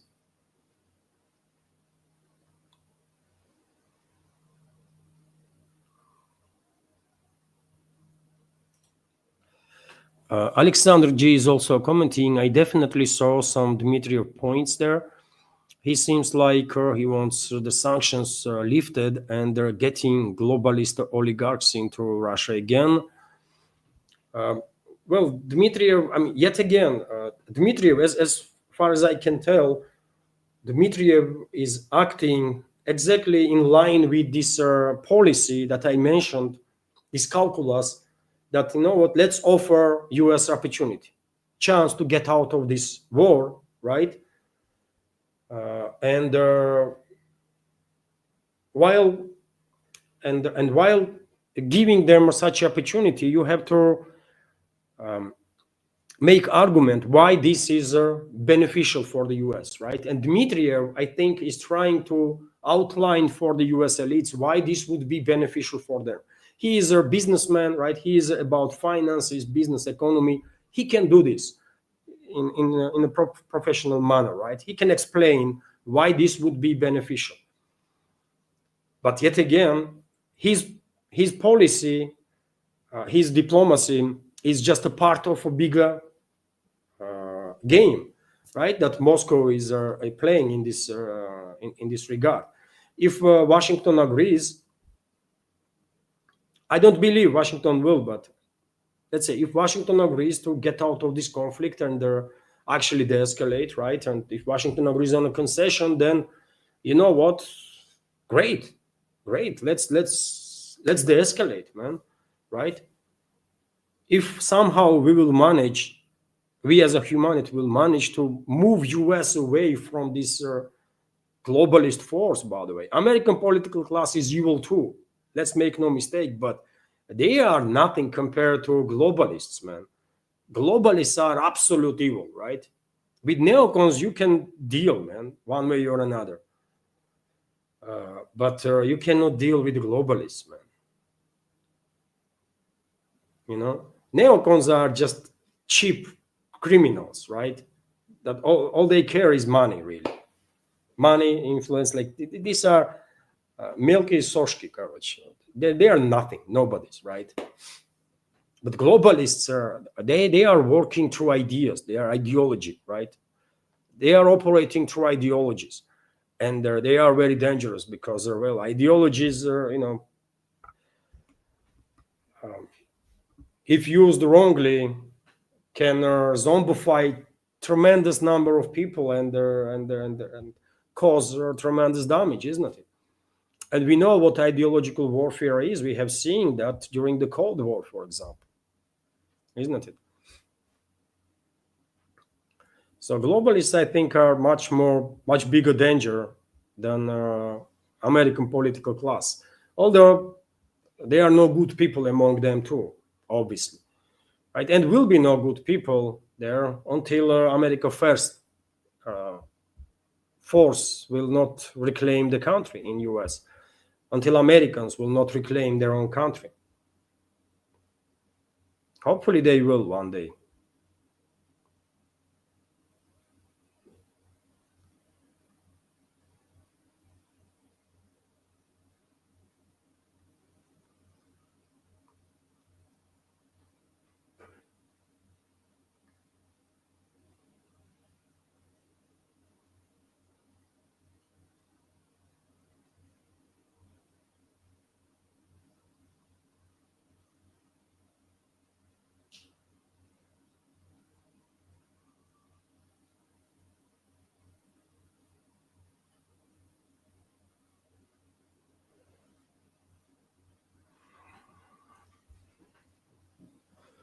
Let me check. Dear friends, um,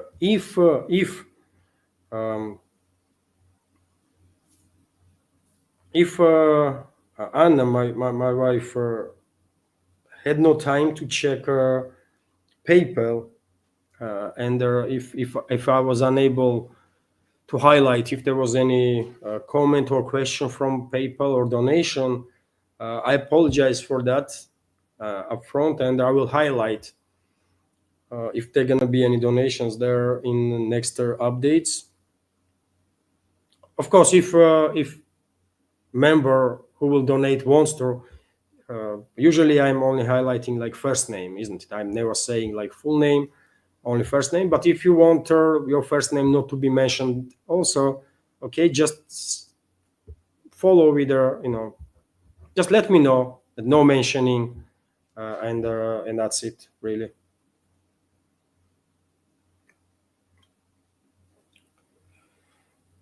Let me check. Boosty.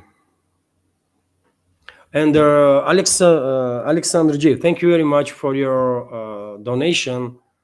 Of course, not just question on Boosty, but donation. It's a $10 donation from Alexander G, 760 rubles. So let's continue. I'm scrolling now, dear friends, through chatter, and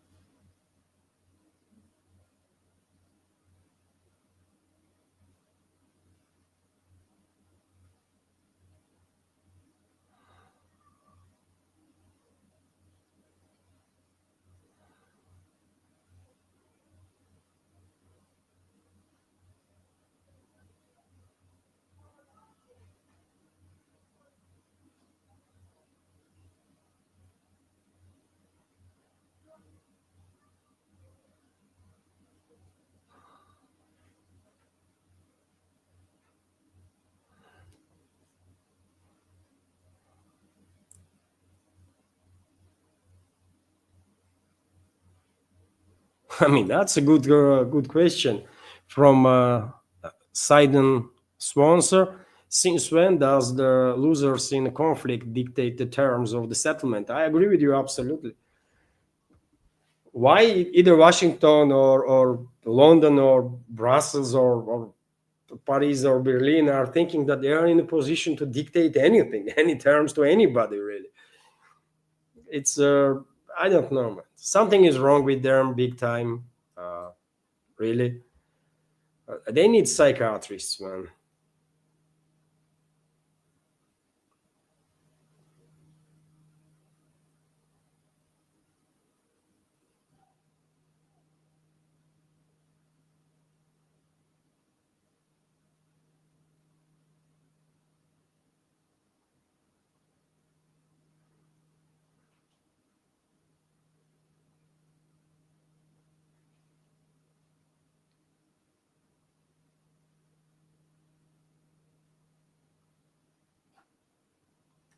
Huh? Alexander G is commenting. He is right. Don't underestimate yourself. You can contact Maria Zakharova for an interview. Me, is your comment directed to me, Alexander? If so, I mean, I don't think she will pay much attention to my request for an interview. Um, if let's say next year our community grows doubles, let's say if next year our community will doubles, if even if we will reach, I don't know, 50,000 members plus, uh, maybe YouTube will lift shadow ban on my channel or something. Maybe in that case, if my videos will have views like 10, 20, 30,000 views, maybe in that case, yes, foreign ministries official spokeswoman will acknowledge existence of my channel. But until then, I mean, look at the numbers, Alexander. Due to shadow ban and whatever tricks YouTube is using, usually my videos have like 2, 3, 4, maybe 1,000 views. That's it. You know, I am a bit surprised whenever I see my video is reaching 5,000 views. I'm kind of surprised. Oh, really? YouTube's algorithm was kind today. So when view numbers are not that big, maybe in reality view numbers are actually like twice or three times bigger, and YouTube just not showing the numbers, actual numbers. But I don't know this, right? How can I know? But what we can see, it's like each video is like 2-3 thousand views approximately. You think Maria Zakharova will acknowledge channel that only has like 2-3 thousand views on videos? I don't think so, unfortunately. If our community grows, if view numbers improve, in that case maybe, but you know.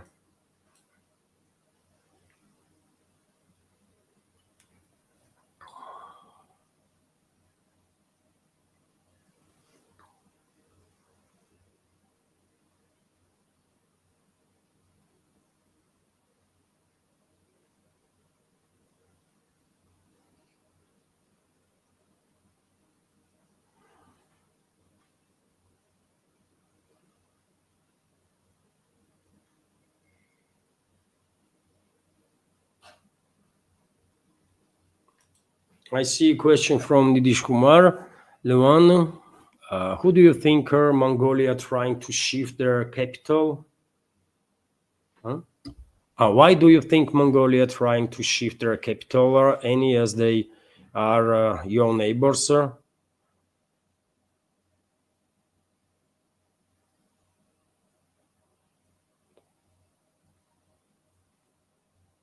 I don't even know if Mongolia wants to move capital uh, in some other city. There is Ulaanbaatar, isn't it? Big city, and that's about it, really. Is there any other big cities in Mongolia? But they might build new city. I did not knew, Nidish. I'm just hearing from you that Mongolia is considering to move its capital. It might help, because Iran is considering to move its capital also. Iran's president Pezeshkian spoke about it, right? That they might move capital into some other place. This brings transferring capital and all their headquarters of businesses and state institutions, obviously, into other place, brings more people, more investments, more infrastructure, more everything, right, into the certain region where new capital is located. So many countries are using this to attract investments and the people towards certain areas. Even in Russia, time to time, there are discussions about moving capital from Moscow towards Siberia, Far East. Uh, so these methodics are actually used. Uh, Kazakhstan did it, isn't it? And Astana is transformed from a small town, small village even, into quite impressive city. Uh, not really megapolis yet, but quite nice, impressive city with new architecture and that kind of stuff. So it does works, right? In some ways. But I did not knew Mongolia was trying to. Maybe you are talking about capital, смысле money, their assets. To shift their capital.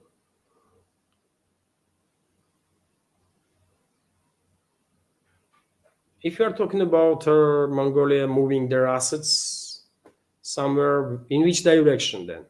I get confused with this question. If they are moving capital, okay. If they want to move their assets anywhere, I mean, okay, let them do it. By the way, Mongolia does not play a crucial role in Russian politics, sir, really.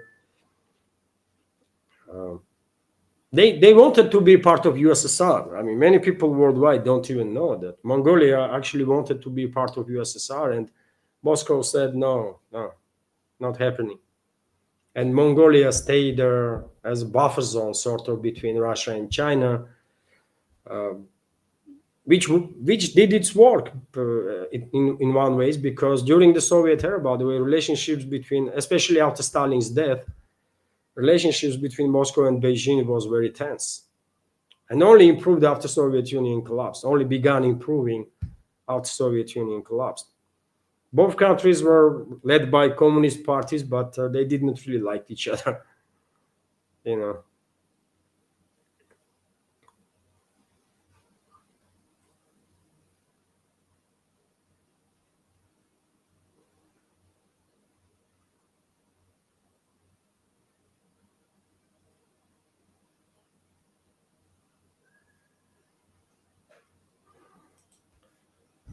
Albert 59 is commenting, those carriers are sitting ducks, and they are. I agree with you, especially if you have a real-time intelligence about location of these vessels, and if you have anti-ship missiles, yeah, you can cause some serious damage to aircraft carrier.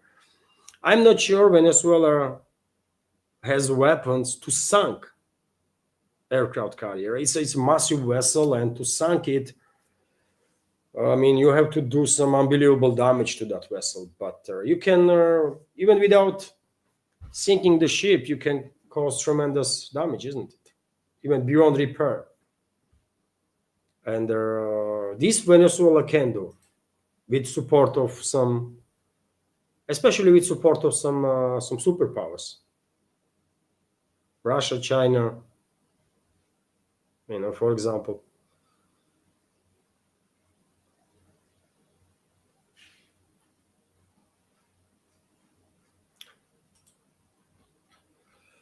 So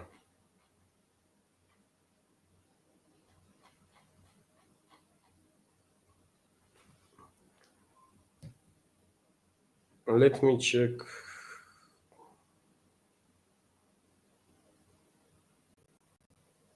Boosty, and there also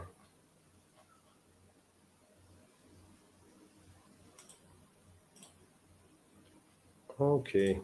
Dear friends, sir, I remind you, if I may, that if you want to donate, if you want to participate in fundraising, you can donate through PayPal, Boosty. You can subscribe, of course, to my Patreon page or page on Boosty. That will be tremendous support, of course, sir. And super chat feature on Rumble. You can either donate through Rumble or become premium subscriber there, or gift premium subscription to others.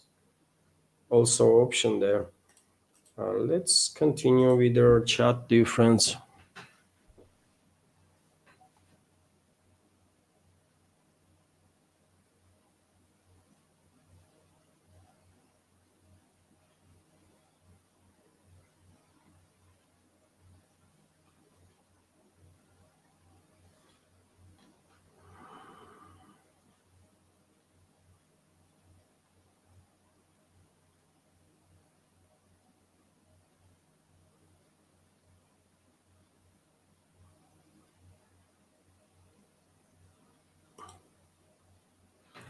David King is commenting, can Venezuela hit a ship in a channel and block it?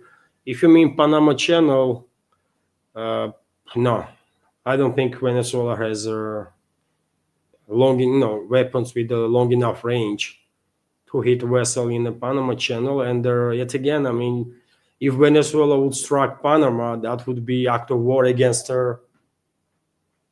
Panama, right? Against other country, and I don't think this will go down well with the world community. Now, everyone, if U.S. attacks, most of the world will support Venezuelan people. But if Venezuela begins attacking others, right, Panama, for example, then they're gonna lose support, because if you are shutting down Panama Channel, then you're gonna hurt whole world, not just U.S. But in terms of technical means, I don't think Venezuela has means to strike Panama Channel. Too far from. I mean, it's not really too far, by the way.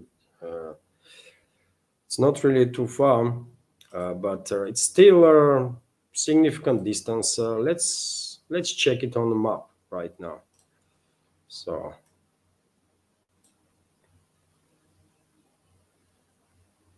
This map is not want to work. So this is Venezuela, right?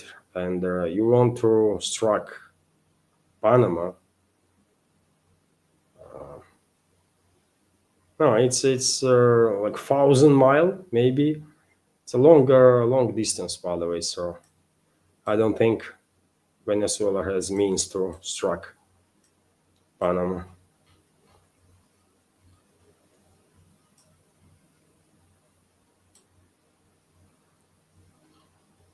And this is the channel, right? Or no? Where is the channel itself?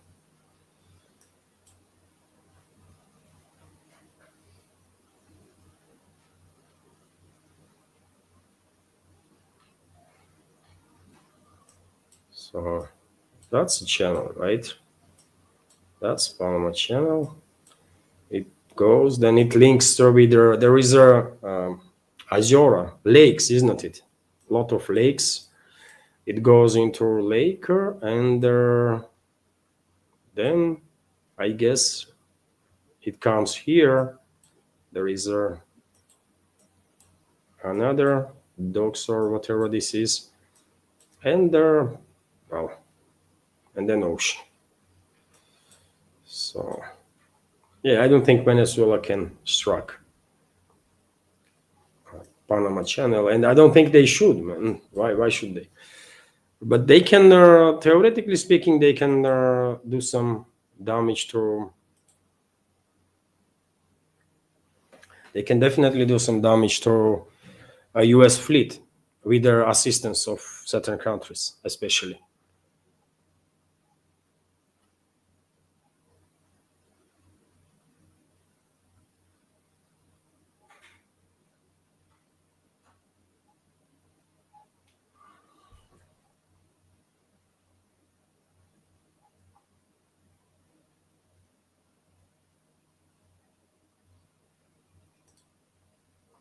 Nidish Kumar is commenting, Levon, give them a 100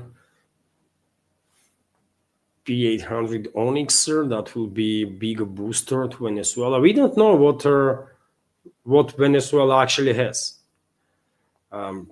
In open sources, there is information about her only about like relatively old weapon systems, including all the type of anti-ship missiles.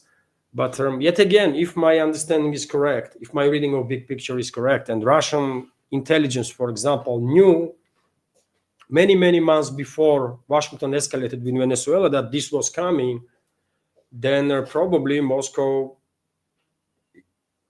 send as a preemptive step. Moscow probably already send a certain number of weapon systems and certain type of weapon systems to Venezuela, just in case, let's say for training purposes, right? And we don't know if if this is true or not. Could be true. If I was in charge, obviously, if my intelligence is telling me that the US is about to escalate with Venezuela, then with Cuba, and so on and so on, I will say, you know what, US is messing around Russia and directly engaged in this proxy war, right? So let's revanche on US uh, right there in their doorsteps, on their doorsteps. Let's support Venezuela. I would say we have intelligence that they're gonna escalate, so I'm gonna send now most capable. I would send most capable anti-ship missiles, by the way, in Russian inventory. Whatever that missiles are, I don't know, Bastion, Onyx, Monix, whatever it is, man. That's what I would do it. You know. And when time comes, I will send our specialists that will operate with these missiles. And when time comes, well, we will revenge on US. But yet again, we don't know what actual Russian leadership is doing, right? Their attitude might be very different. We just don't know. Many people are trying to do some guesses about Putin's policies and what his calculus is and what his calculus is based on. And quite often people are mistaken, right? Because, we can only speculate, really.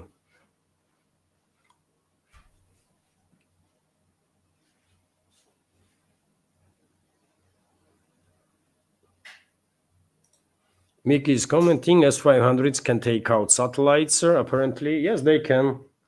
One of the features of S-500s is that they have hypersonic missiles and they can take out satellites. Yes. They can take out hypersonic projectiles, hypersonic weapons, and also they can take out satellites. And S-500 itself has hypersonic interceptors.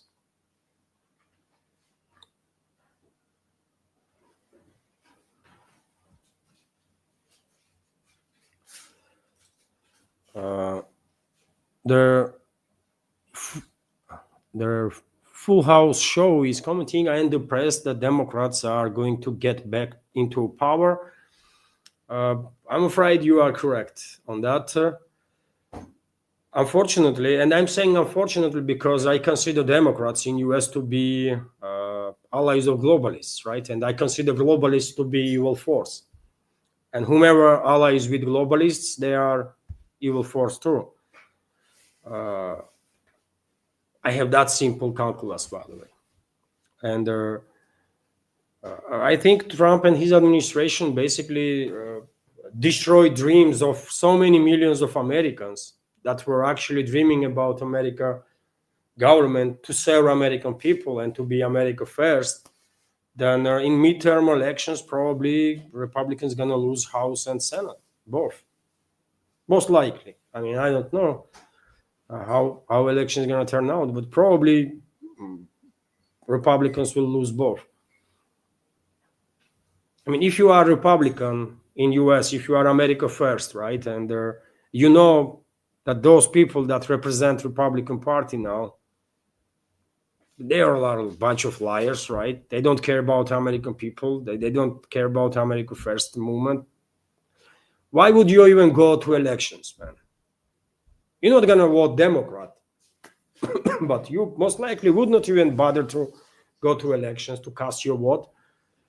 And well, that will be enough in many districts to Democrats to emerge victorious, Democrat candidates. So I think you are on point there. And yet again, when I say I mean Democrats are evil force because they are allies of globalists, I mean establishment. Obviously, I don't talk about ordinary people that just fail to propaganda there, right? I never talk about ordinary people. I just want to make it clear. I'm talking about establishments and elites always, right? I have no business with their,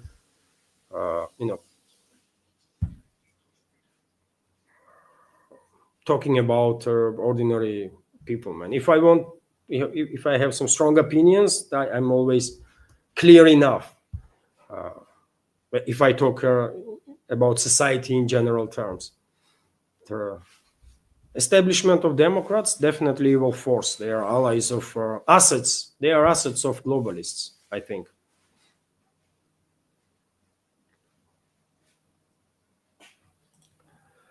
Barner account is commenting, have to stop donations to public officials' office done, set wages, that's it, irrespective, that stops the rubber earners.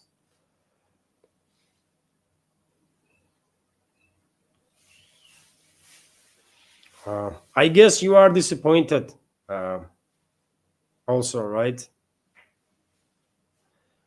I can understand that, you know.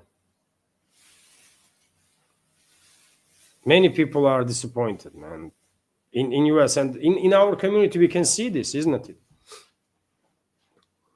There are many members of our community from US and they are frustrated because they were thinking they are voting for America first and they end up with the Israeli first force, right? That went to bomb Iran, by the way. I mean, last thing that Americans were thinking about is to bomb Iran, man. They have so many issues to deal with, and the US president went to bomb Iran and now wants to bomb Venezuela, probably wants to take on Cuba, continues to be part of proxy war, continues to keep US in this proxy war against Russia. America first people did not vote for this. Did not. And they are frustrated now, isn't it?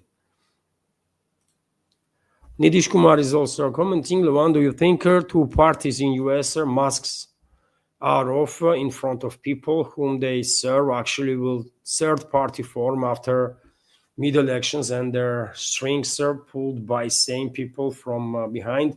Yes, if third party is formed and will reach a certain success, probably behind that third party will be very same people that are pulling the string behind Democrats and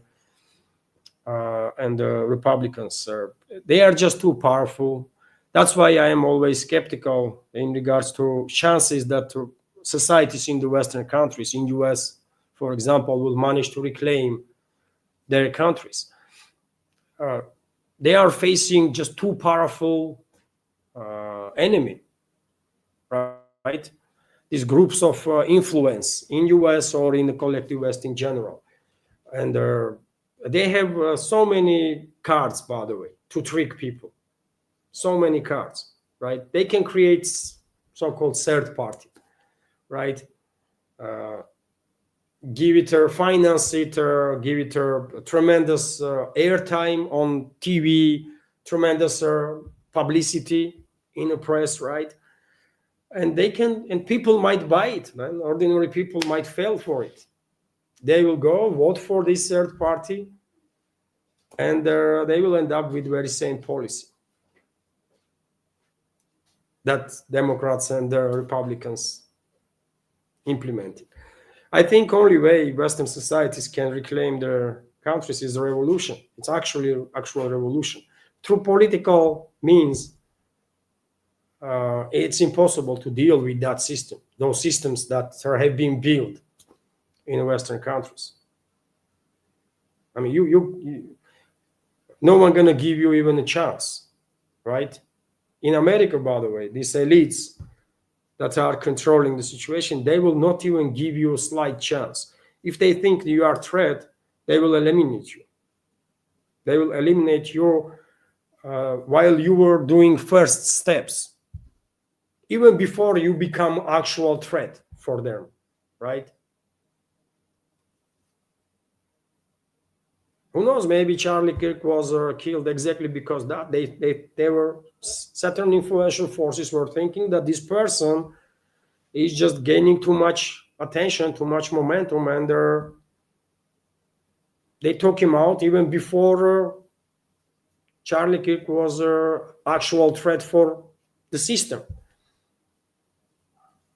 They might do the same with some others, by the way. I mean, if they ever see any personality or any group actual threat, they will eliminate that group way before that group will actually be in a position to influence something.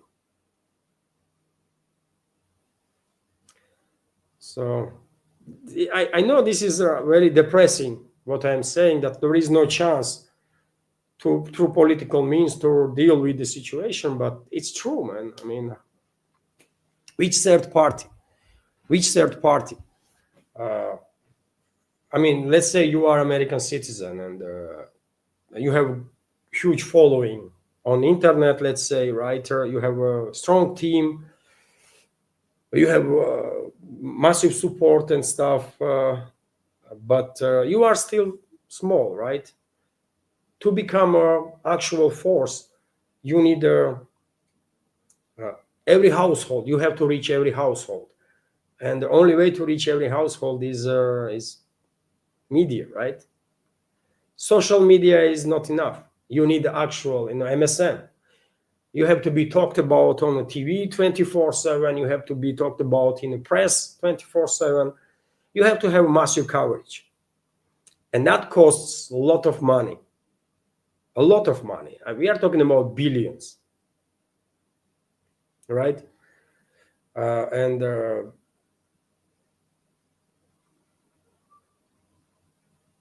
if you have billions, by the way, you are already not part of a solution. You are part of a problem. If you have a billion, that means you are a member of a club that runs the show, right?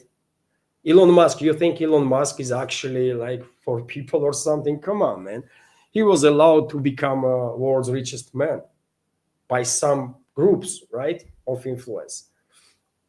And if Elon Musk creates third party, you think, I mean, that third party gonna be actually for people? No, man. It's gonna be just temporary solution in the current situation when people on both sides of aisle in US, for example, are just extremely frustrated with their establishment, right? Majority understands that these are fake people, and this absence of lack of control over the minds of these people might actually force this political class or influential groups in the US to come up with some trickery, like third party or fourth party or whatever, to somehow still manipulate their opinions of the people, right? That's a control mechanism that they have. One of the ways, right? One of the mechanisms. But if anybody believes that Elon Musk is actually independent and for people, come on, man. He is a globalist, man. Let's be real here. Elon Musk is a globalist project, correct? He's not even American political class, by the way. He's not even part of American influential groups. He is a globalist asset, straight up globalist asset, man. That's how it is. So, yet again, my personal opinion, maybe maybe I'm wrong, maybe not.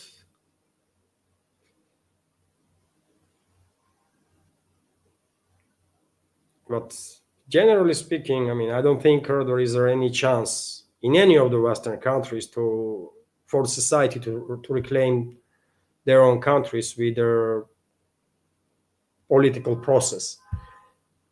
They're not gonna get fair political process, man. It's just not possible.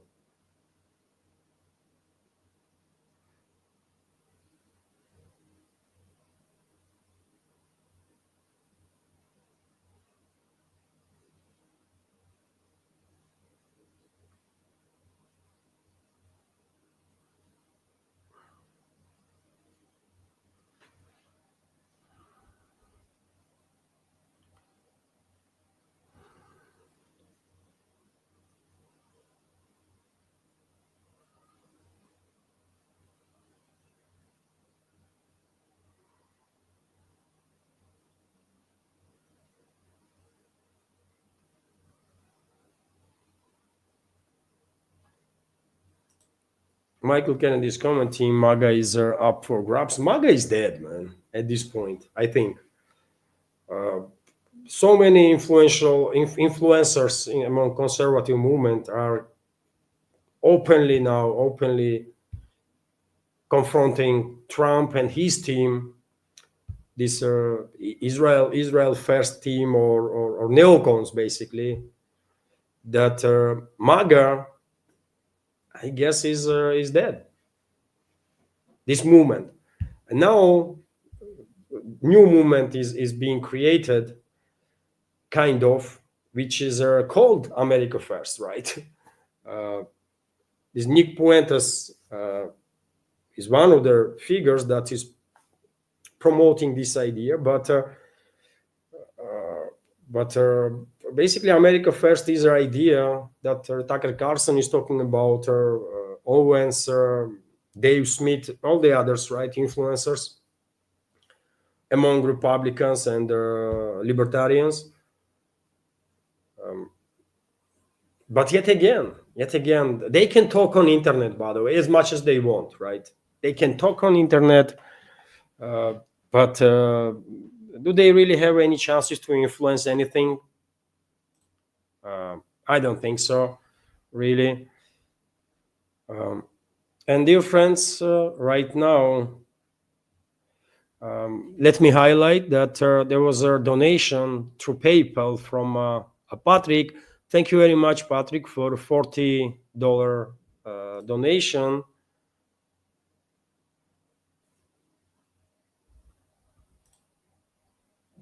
Yes, thank you very much, Patrick, for $40 donation. Appreciate your support, and many thanks. There was no comment, at least maybe there was comment, but Anna only sent me a screenshot where there is no comment. But if there is comment, I will highlight tomorrow. But thank you very much, Patrick, for your support. And now we reach $50, isn't it? Out of no 60. There was a two super chats on Rumble, and also donation from Alexander G on Boosty. So that's 20, and also $40 donation from Patrick. So we reach $60 out of 200. That is usually task for these live streams.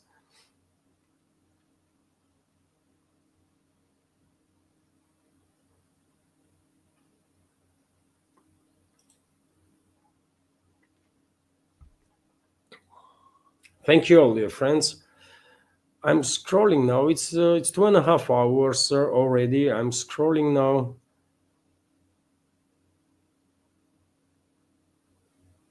Also, I see comment from Nitish Kumar. Levan, if Maduro is dictator, I'm sure that opposition CIA agent will not dare to make a sound. How I definitely know he is not thanks to her. Well, I mean, yet again, it all depends on what we call dictator, isn't it? In my understanding, dictator is someone that controls literally everything, right? That is above the law, and the dictator is a law, basically, right? That's maybe I have wrong understanding of that, but I think that's what dictator is. These are out of touch with reality elements that are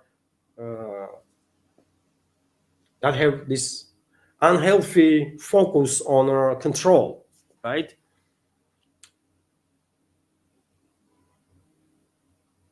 Saddam Hussein was one, I think. Saddam Hussein and his inner circle, they were sick people, actually, right? I think that was quite an example, Saddam Hussein and his inner circle. Hussein was a dictator. He was, mentally ill, clearly, right? And so many people died because of his paranoia, and his inner circle, his sons, terrible elements, right? That's what dictator is. I think. Um, I mean, we can go towards even worse examples, like Pol Pot, for example, in Cambodia, right? That was absolute insanity. What was happening in Cambodia? Uh, Maduro is definitely not a dictator compared to these ones that I mentioned. Um, I think he's a bad manager. I think Maduro is a bad manager. I really think so. Despite all the troubles that US is generating and collective West is generating, I think situation in Venezuela could be better if Maduro and his government were more professional. So I have no sympathy towards Maduro, by the way. I don't care about that guy. You know, he is a president of Venezuela just because he was liked by Hugo Chavez, legendary figure, right? That's the only reason why he is a president. That he was liked by Hugo Chavez. That to nowadays has a massive following in Latin America in general, right, and in Venezuela also. So I don't see Maduro not just as a dictator, but I don't see him as even an effective autocrat, by the way, right? He's some sort of like mediocre entertainer, and that's about it, right? He was a bus driver, isn't it, or something? So I mean, what you gonna expect from a mediocre entertainer? Nothing extraordinary, right? But nevertheless, who cares about Maduro, man? Venezuela, people of Venezuela deserve independence, right? And to be free of American corporations and so on, right? And if they will fight against invading force, then they should receive all the necessary support that they can. But yet again, when it comes to Maduro, I don't like that guy. Never liked, really. Uh, that's it. It's not about Maduro, in my personal opinion. It's about Venezuela and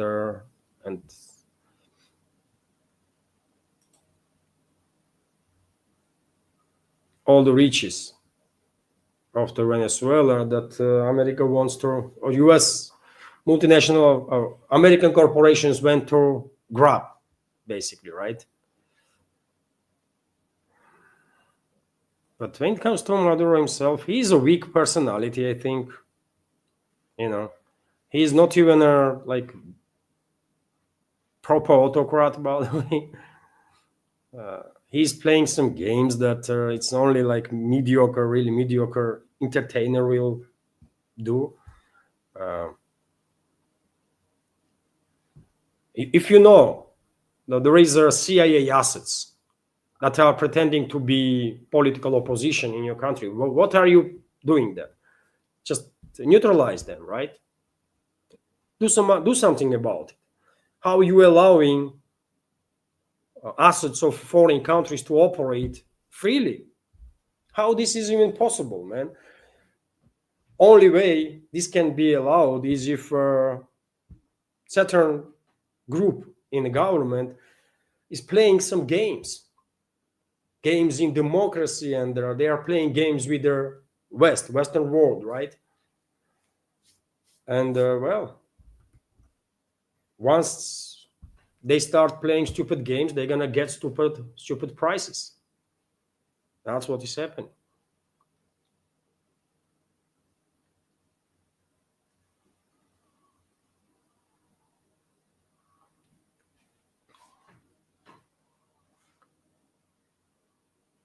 No one should play no games with the democracy. What democracy, man? What democracy exactly? Is America democracy? Really? You have two parties that you can vote for.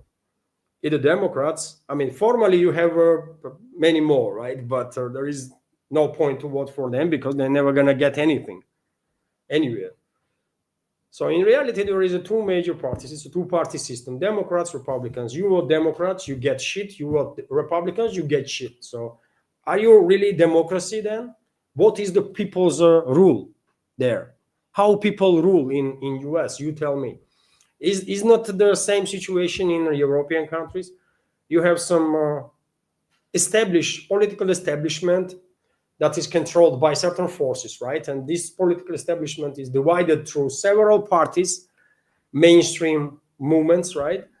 And no matter for who you vote, you're gonna get same stuff anyways. So how this is democracy, man? I mean, honestly, how this is democracy? How this is a people's rule or rule of people? It's all fake, man. It's all fake stuff. And I hate when political leadership of this country or that country fails to acknowledge this, fails to say that Western world is not democratic. It's not a democracy there. It's a freaking show, right?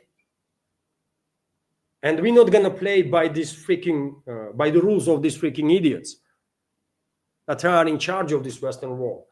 We're gonna build our system, which works for our country. That's it. And you can call it democracy, autocracy, monarchy, whatever. As long as this system works for us, we are good, man. Right? That would be honest conversation, right? But when US president comes out and says, I mean, we for democracy, we're gonna do this for democracy and human rights. What democracy, man? You just starve 40 million plus people, almost starved to death, man. 40 million of your own people that were waiting for like 6 or 8 weeks for food stamps and food aid, basically, in the US while there was a government shutdown. And when American politicians that were involved in this mess are talking about human rights and democracy, I mean, come on, man, it's not even funny, though. There's nothing even to laugh about. It's tragedy.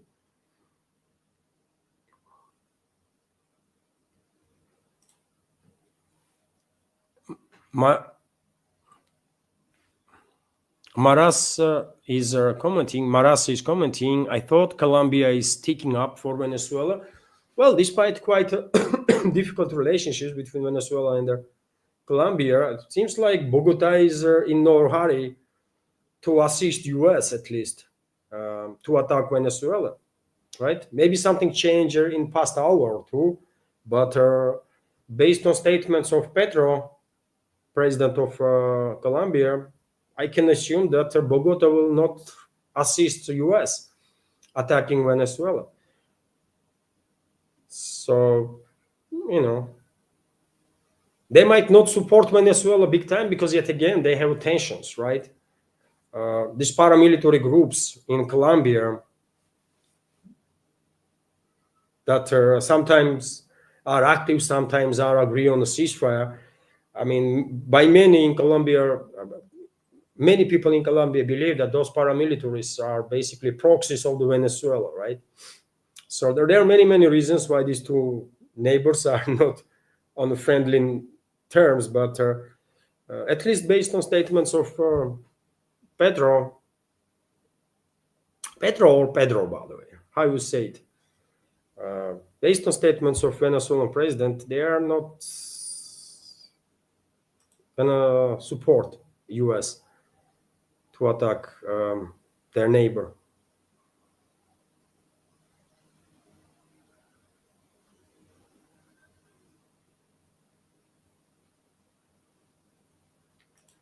Alexander G is commenting, Putin told the Russian oligarchs that they can just forget about sanctions being lifted. It's not going to happen. Yes, absolutely.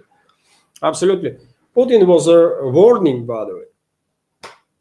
Putin was warning not just Russian business class, but politicians too, and including officials, by the way, government officials. He was warning everybody that West will escalate with Russia, and all the investments that Russia or from Russia went to West would be at risk. And Putin was issuing these kind of warnings like, I don't know, 2 decades ago, 15 years ago, right? And well, because he is not a dictator, he was just issuing warnings. And it was up to businessmen and up to oligarchs and up to state institutions to decide, will they listen or not? And the majority did not listen. Majority did not listen, and they invested heavily, including state institutions, by the way, unfortunately. Central bank, for example. I mean, central bank is not necessarily a state institution. It's kind of independent operator, isn't it? But nevertheless, not that many people listened to Putin, and they invested heavily in the West, and they're going to lose it now.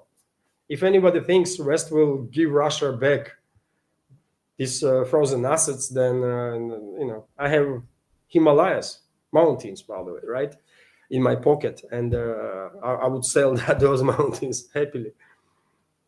So yes, Putin is quite clear that no one, and other officials also, by the way, there is a clearly understanding here in Moscow, in Russian leadership, that these sanctions are in place to stay for a long time. Some sanctions eventually, sometime in the future, might be lifted, but most sanctions will stay for potentially for decades.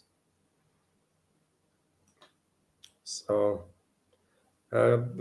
those oligarchs should not be mistaken if they think, well, tomorrow, day after, West will lift sanctions and they will start operating in the old ways again. No, they're not.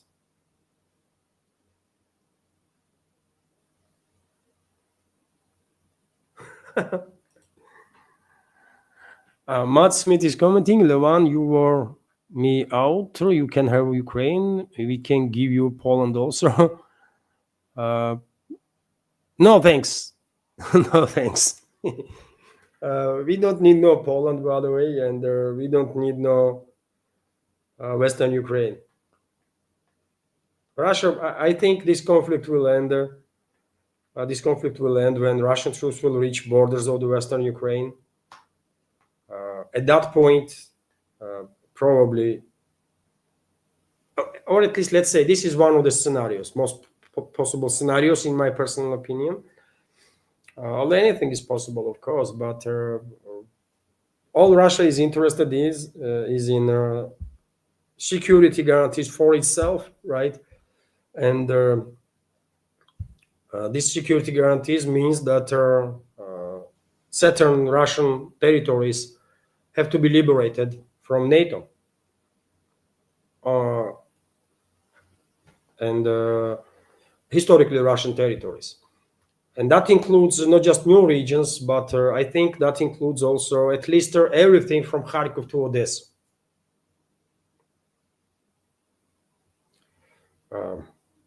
That's what I think. Although there is a probability that this conflict might last until Russian troops will actually reach west borders of the Western Ukraine. But Poland, no thanks, by the way. If Poland wants to reclaim some 70% of Western Ukraine that used to be part of Poland before Second World War, Warsaw might talk about it with Moscow, and arrangement might be reached.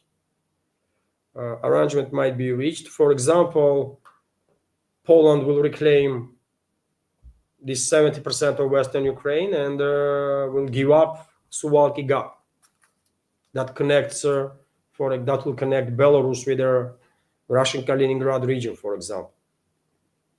I can see such an arrangement being made, that Poland is reclaiming some 70% of Western Ukraine, including Lvov city, by the way, Rovno, Lvov, and so on. And in exchange, giving up on Suwalki Gap in favor of Russia to stay on a good side of relationships with Russia. Maybe this will happen. if Poland will not give Russia Suwalki Gap, that may cause some trouble, I think, in the future. So Suwalki Gap is a topic for discussion. In my personal opinion, yet again, I don't know what Russian leadership thinks, but I think Suwalki Gap is a topic of conversation, or should be a topic of conversation, because we need a land bridge towards Kaliningrad from Belarus, right? And yes, for Suwalki Gap, Moscow might even help Warsaw to reclaim Western Ukraine, some 70% of it, and even to deal with the local Nazis and the fascists that very same Poland and other NATO member states are arming and training right now, while they are using them against Russia. So rest of the Poland, no thanks, not interested. Suwalki Gap for strategical reasons, of course. We need a land bridge with Kaliningrad, but other than that, hopefully, one might only hope that Estonia will behave properly, man. One might hope that Estonia and Finland will behave properly, because there are calls every now and then. There are calls to blockade, to shut down Gulf of Finland for Russian vessels, to introduce some blockade of St. Petersburg and Kaliningrad region and this and that. Hopefully, these Baltic Chihuahuas will act properly. Otherwise, sometime in the future, maybe it will be necessary to put them in their place. But if they are acting normally, adequately, then Russia will live with them, as neighbors, like happily forever. But these Baltic Chihuahuas are an issue, by the way. Also, they are a problem, especially Estonia, by the way. I mean, I don't understand why Estonia is this crazy, but they are.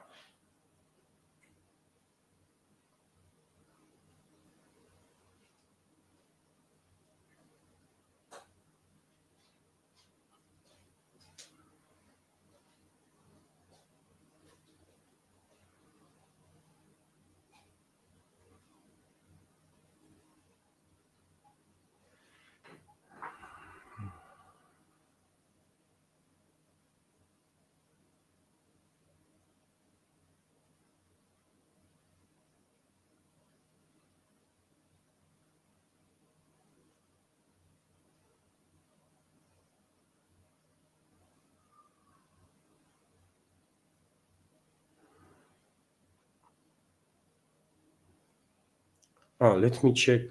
Let me check.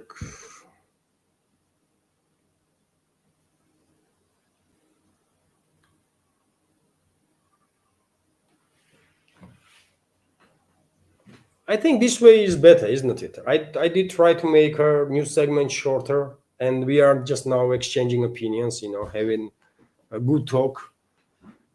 Maybe even, maybe I should make a news segment even shorter, so that we would have a better conversation.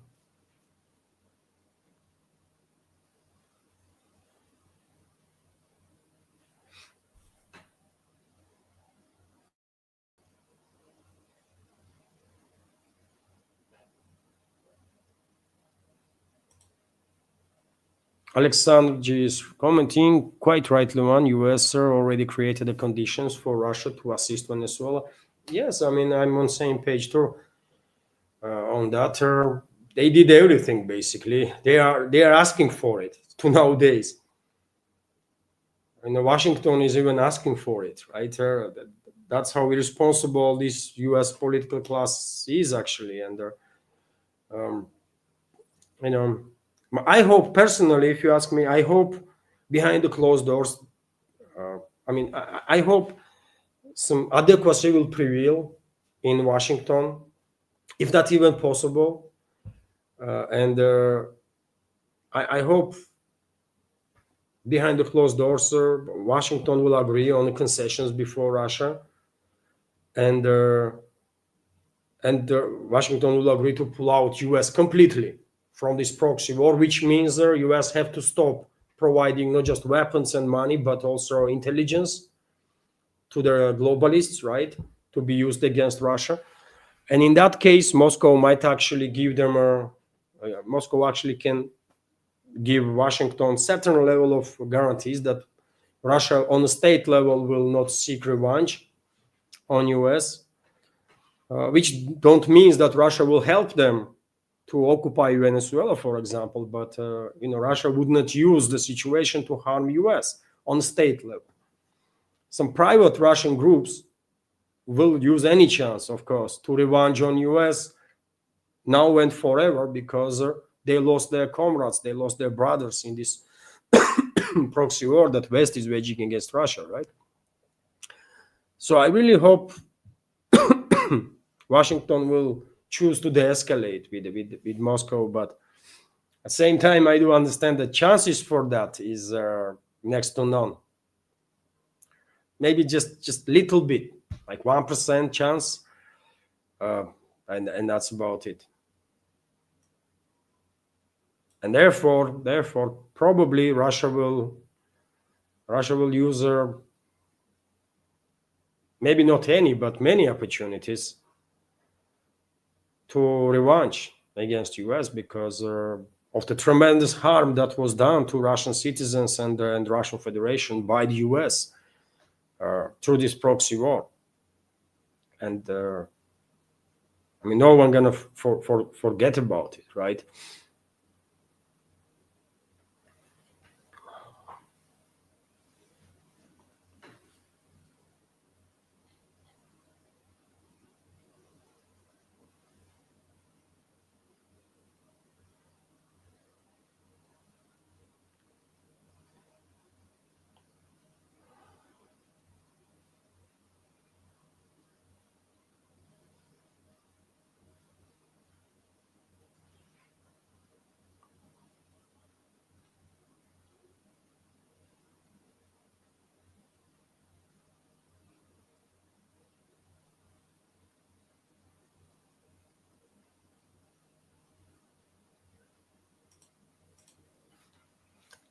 Martin Mayer is commenting, "One stop thinking of them as elites, but deletes."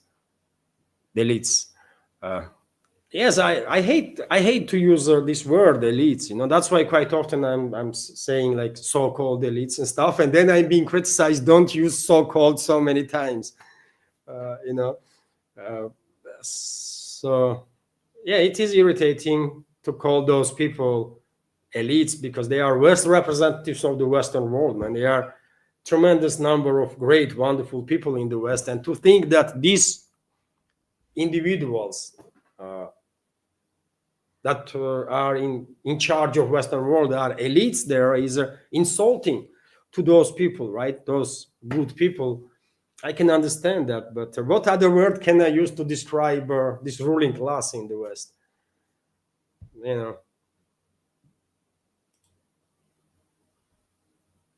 That's why I use so-called, man, so many times. So-called this, so-called that, and then some members of community are going mad at me. But don't use this so-called so many times, man.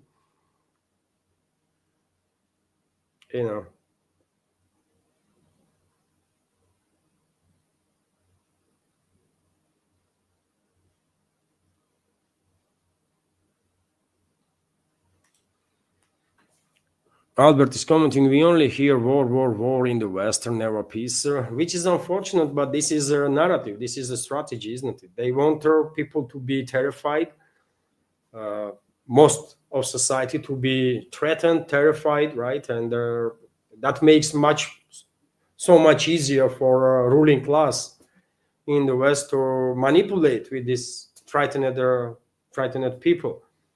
They can allocate whatever sums they want on whatever direction, and no one is challenging them. No one is asking questions, isn't it?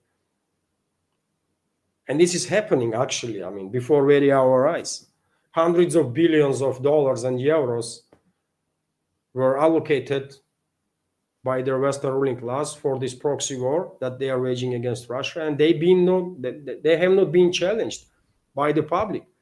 And one of the reasons why they not been challenged is that people are terrified.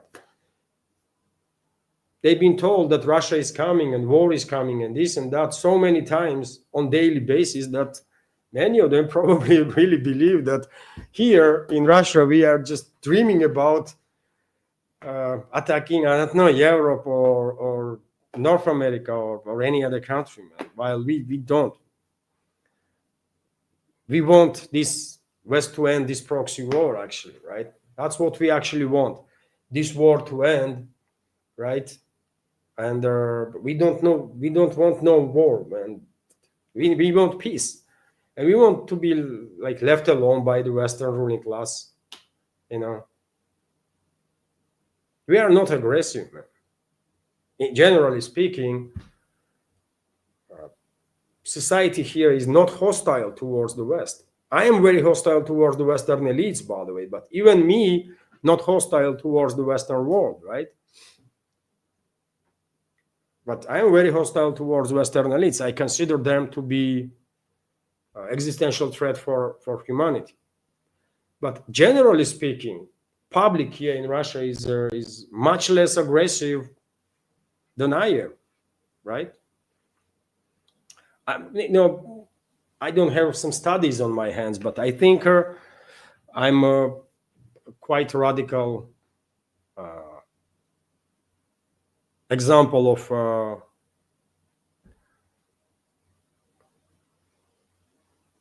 of someone who is against Western elites. But yet again, I'm not against the West in general. I'm quite clear, isn't it, that I consider certain group that is in charge of the Western world to be problem, to be issue. And I think very many people in this world will agree with me, even in the Western world, that yes, Western elites are an issue, right, and they're trouble.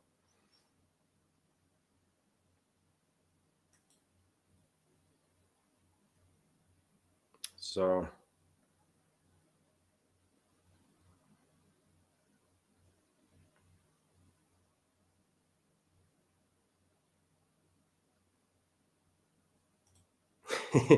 Nidish Kumar is commenting, Luan, Russia and China must make a move on Epstein files and release it worldwide. I mean, House and Senate voted that files have to be released, isn't it? It's now up to Trump. He has to sign that bill, and files have to be released. The question is how strongly those files will be redacted, censored. How many documents are already being destroyed by FBI and their Justice Department. But when it comes to Russia and China, if Russian secret services, if Chinese secret services have Epstein files, they might. I don't know. If they have Epstein files, well, they should actually release those files through some hacker group or something. You know, that would be a right move to illustrate this horrible individuals that are in charge of the Western world. Question is if does Chinese or Russian intelligence actually have those files? And I don't know. I'm not sure they do, man. Otherwise, probably they would release it already. But who knows? They would release it not directly, obviously, but they can give them to any hacker group that would happily publish those files, isn't it? So idea is a good one, but does Russian and Chinese intelligence have those files? Maybe they do. I don't know.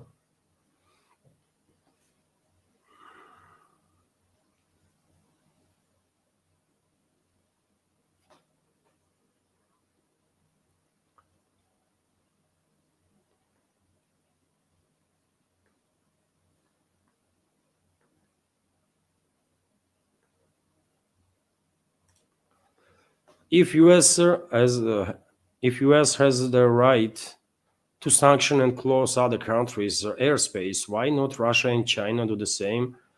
Well, because we are not hegemons, by the way. We are not pretending to be one, right? Russia, yet again, Russian policy is to be basically left alone, right? To be to pursue Russian way forward, right? To be secure, and that's about it, man. Russia is not aggressive country.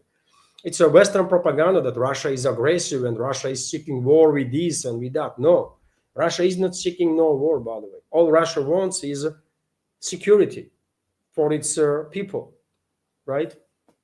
Russia is not hegemon and is not pretending to be one or to have ambitions of hegemony. And China is the same, by the way. China is not pretending to be world's policeman or world's hegemon. And therefore, policies of Russia and China are different, you know? That's how it is. Western world, on the other hand, is openly tries to be a hegemon. They are openly pushing for all sorts of ideas to be implemented, adopted by other countries, other cultures, right? If anyone resists, then the West is attacking. They want to be in charge, in control of everything and everyone, and therefore their policies are aggressive, and the difference is just too visible, isn't it? Western world, historically speaking, by the way, this should not come as a surprise. Historically speaking, let's take a look at the, whole of humanity's history. Most aggressive groups among humans, for whatever reason, I don't know why, by the way, but most aggressive and deadly for other humans, deadly group of humans are Europeans. Not Indo-Europeans, by the way, but people that are living on European part of Eurasian continent. I don't know why is that, but in last, there was wars always, right? Whole humanity's history is a wars and destruction. Humans are apex predators, right? And yes, quite destructive creatures, actually. But there was a different times in history, isn't it? There was a Mongols, by the way, right? Mongols were also very destructive, obviously, but they had the rules. As long as you pay your taxes, you were left alone, man. They did not really care much, right? Although in the wars, significant number of people did die, man, during this Mongol Empire. But compared to what Europeans did, man, Mongols just are nothing. There were Mongols. There was very bloody wars, by the way, among Indians, among local tribes in Americas too, isn't it? In South and North America, and tens of thousands of people were killed in those wars.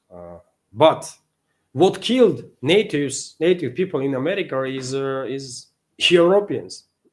Europeans killed them, most of them, right? Some were killed directly, and there are others by gems that Europeans bring with them into Americas, right? That locals have no immunity. So Europeans committed genocide, by the way, there, willingly and unwillingly. There was a Turkish empire at one point, also a very bloody empire, by the way. There was an Arab empire, probably most peaceful among all these empires, between Mongols and the Turkish empire and the Arab empire. There was Persian empire, of course. Most peaceful probably were Arabs,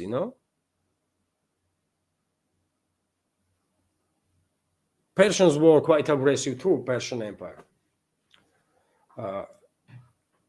Arabs not so much. But yet again, nothing historically speaking. I mean, if members, if there are members, historians among our community, they can challenge me on that. But no one comes closer to regimes on European part of Eurasian continent when it comes to bloody wars and stuff. Both world wars were started in Europe, and just in Second World War, by the way, as a result of hostilities. I mean, no one exactly knows how many people died, but we are talking about around 50 million people plus, right? Just in European theater of operations.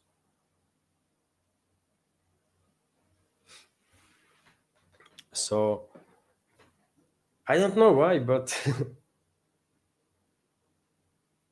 yes, these European regimes are just too freaking bloodthirsty, man.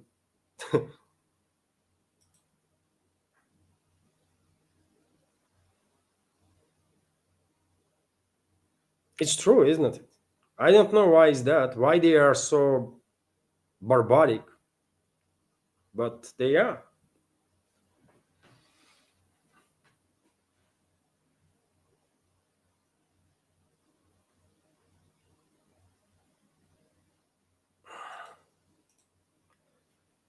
Mardi is commenting, Levan, do you agree with their 28-point plan? No, I cannot. If I would agree on this 28-point plan, by the way, I could be fined by, theoretically speaking, I could be fined, by the way, and there may be even sent to jail, because one of the points in that agreement is that line of hostility is going to be stopped on the current line of contact in Kherson and Zaporozhye regions, right? And no Russian citizen can agree on that, because it's a Russian territory, have to be liberated completely. No Russian citizen can agree on a secession of any parts of Russia ever, right? So we have to liberate whole of Kharkov, whole of Kherson region and whole of Zaporozhye region. Not just DPR. LPR is already liberated completely, right? We have to liberate DPR, obviously, and whole of Zaporozhye and Kherson regions. So if anyone here in Russia will agree and promote the idea of this secession of these territories, that person will commit crime. So no, I disagree with that. With those 28 points. Some points can be worked on, let's say this way, but many others cannot. Many others are, going absolutely against Russia, against Russian constitution, against Russian interests, and therefore, my answer is no. I'm not in support of this 28-point plan. Not even close. Not even close. It's a total nonsense, by the way. Some points we can talk, but most total nonsense.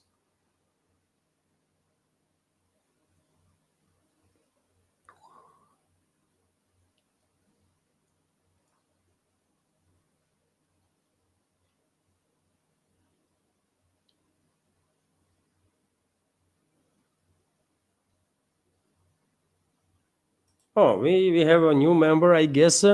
Jerry Tate is commenting. Thanks for the welcome. This is a good channel. Does not seems to have a bunch of bots or Zionists in the chat either. Oh, thank you very much for kind words. I always say we are maybe tiny but very friendly community, and I'm proud of that. So yes, I mean, sometimes some bots came in and do their messy stuff, but if I see, I block them straight away.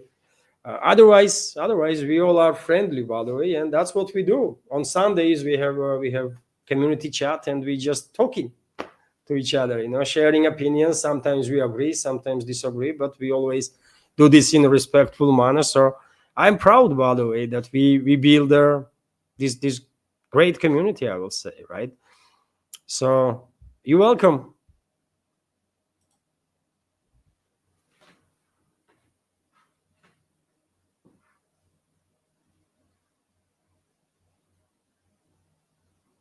Dear friends, it's already 3.5 hours. It's already 3.5 hours. It is time for me to finalize, isn't it, this live stream? Let me check. Let me check Boosty.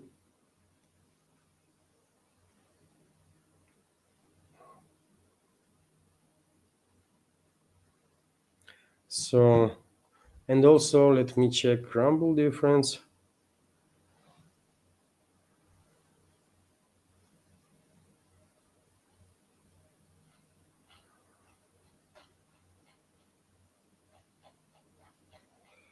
So, okay, um, let's finalize today's live stream now. It's a 3.5 hours, almost. So we had a good conversation, isn't it, dear friends? We had a good conversation, good exchange of opinions.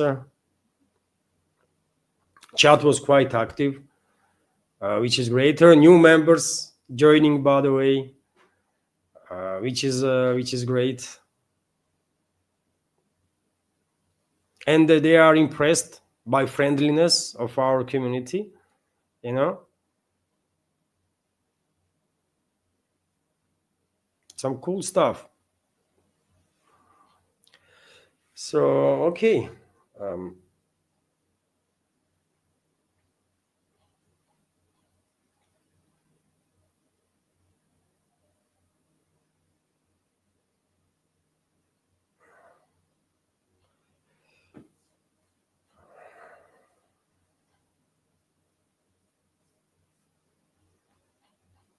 so dear friends, thank you all. Thank you all, dear friends, for your time, for your attention, for your support. We had a good conversation, isn't it? In terms of fundraising, we not surprisingly didn't reach task of $200, but thanks to members of our community, we managed to raise $60. Right. So many thanks to members for supporting. Thank you all, dear friends, for attention. If you like the video live stream in general, and if you can, please click that like button. This might help to reach wider audience. And yeah, this is it for now. This is it for now. Have a wonderful day. Take care, and see you tomorrow. Thank you.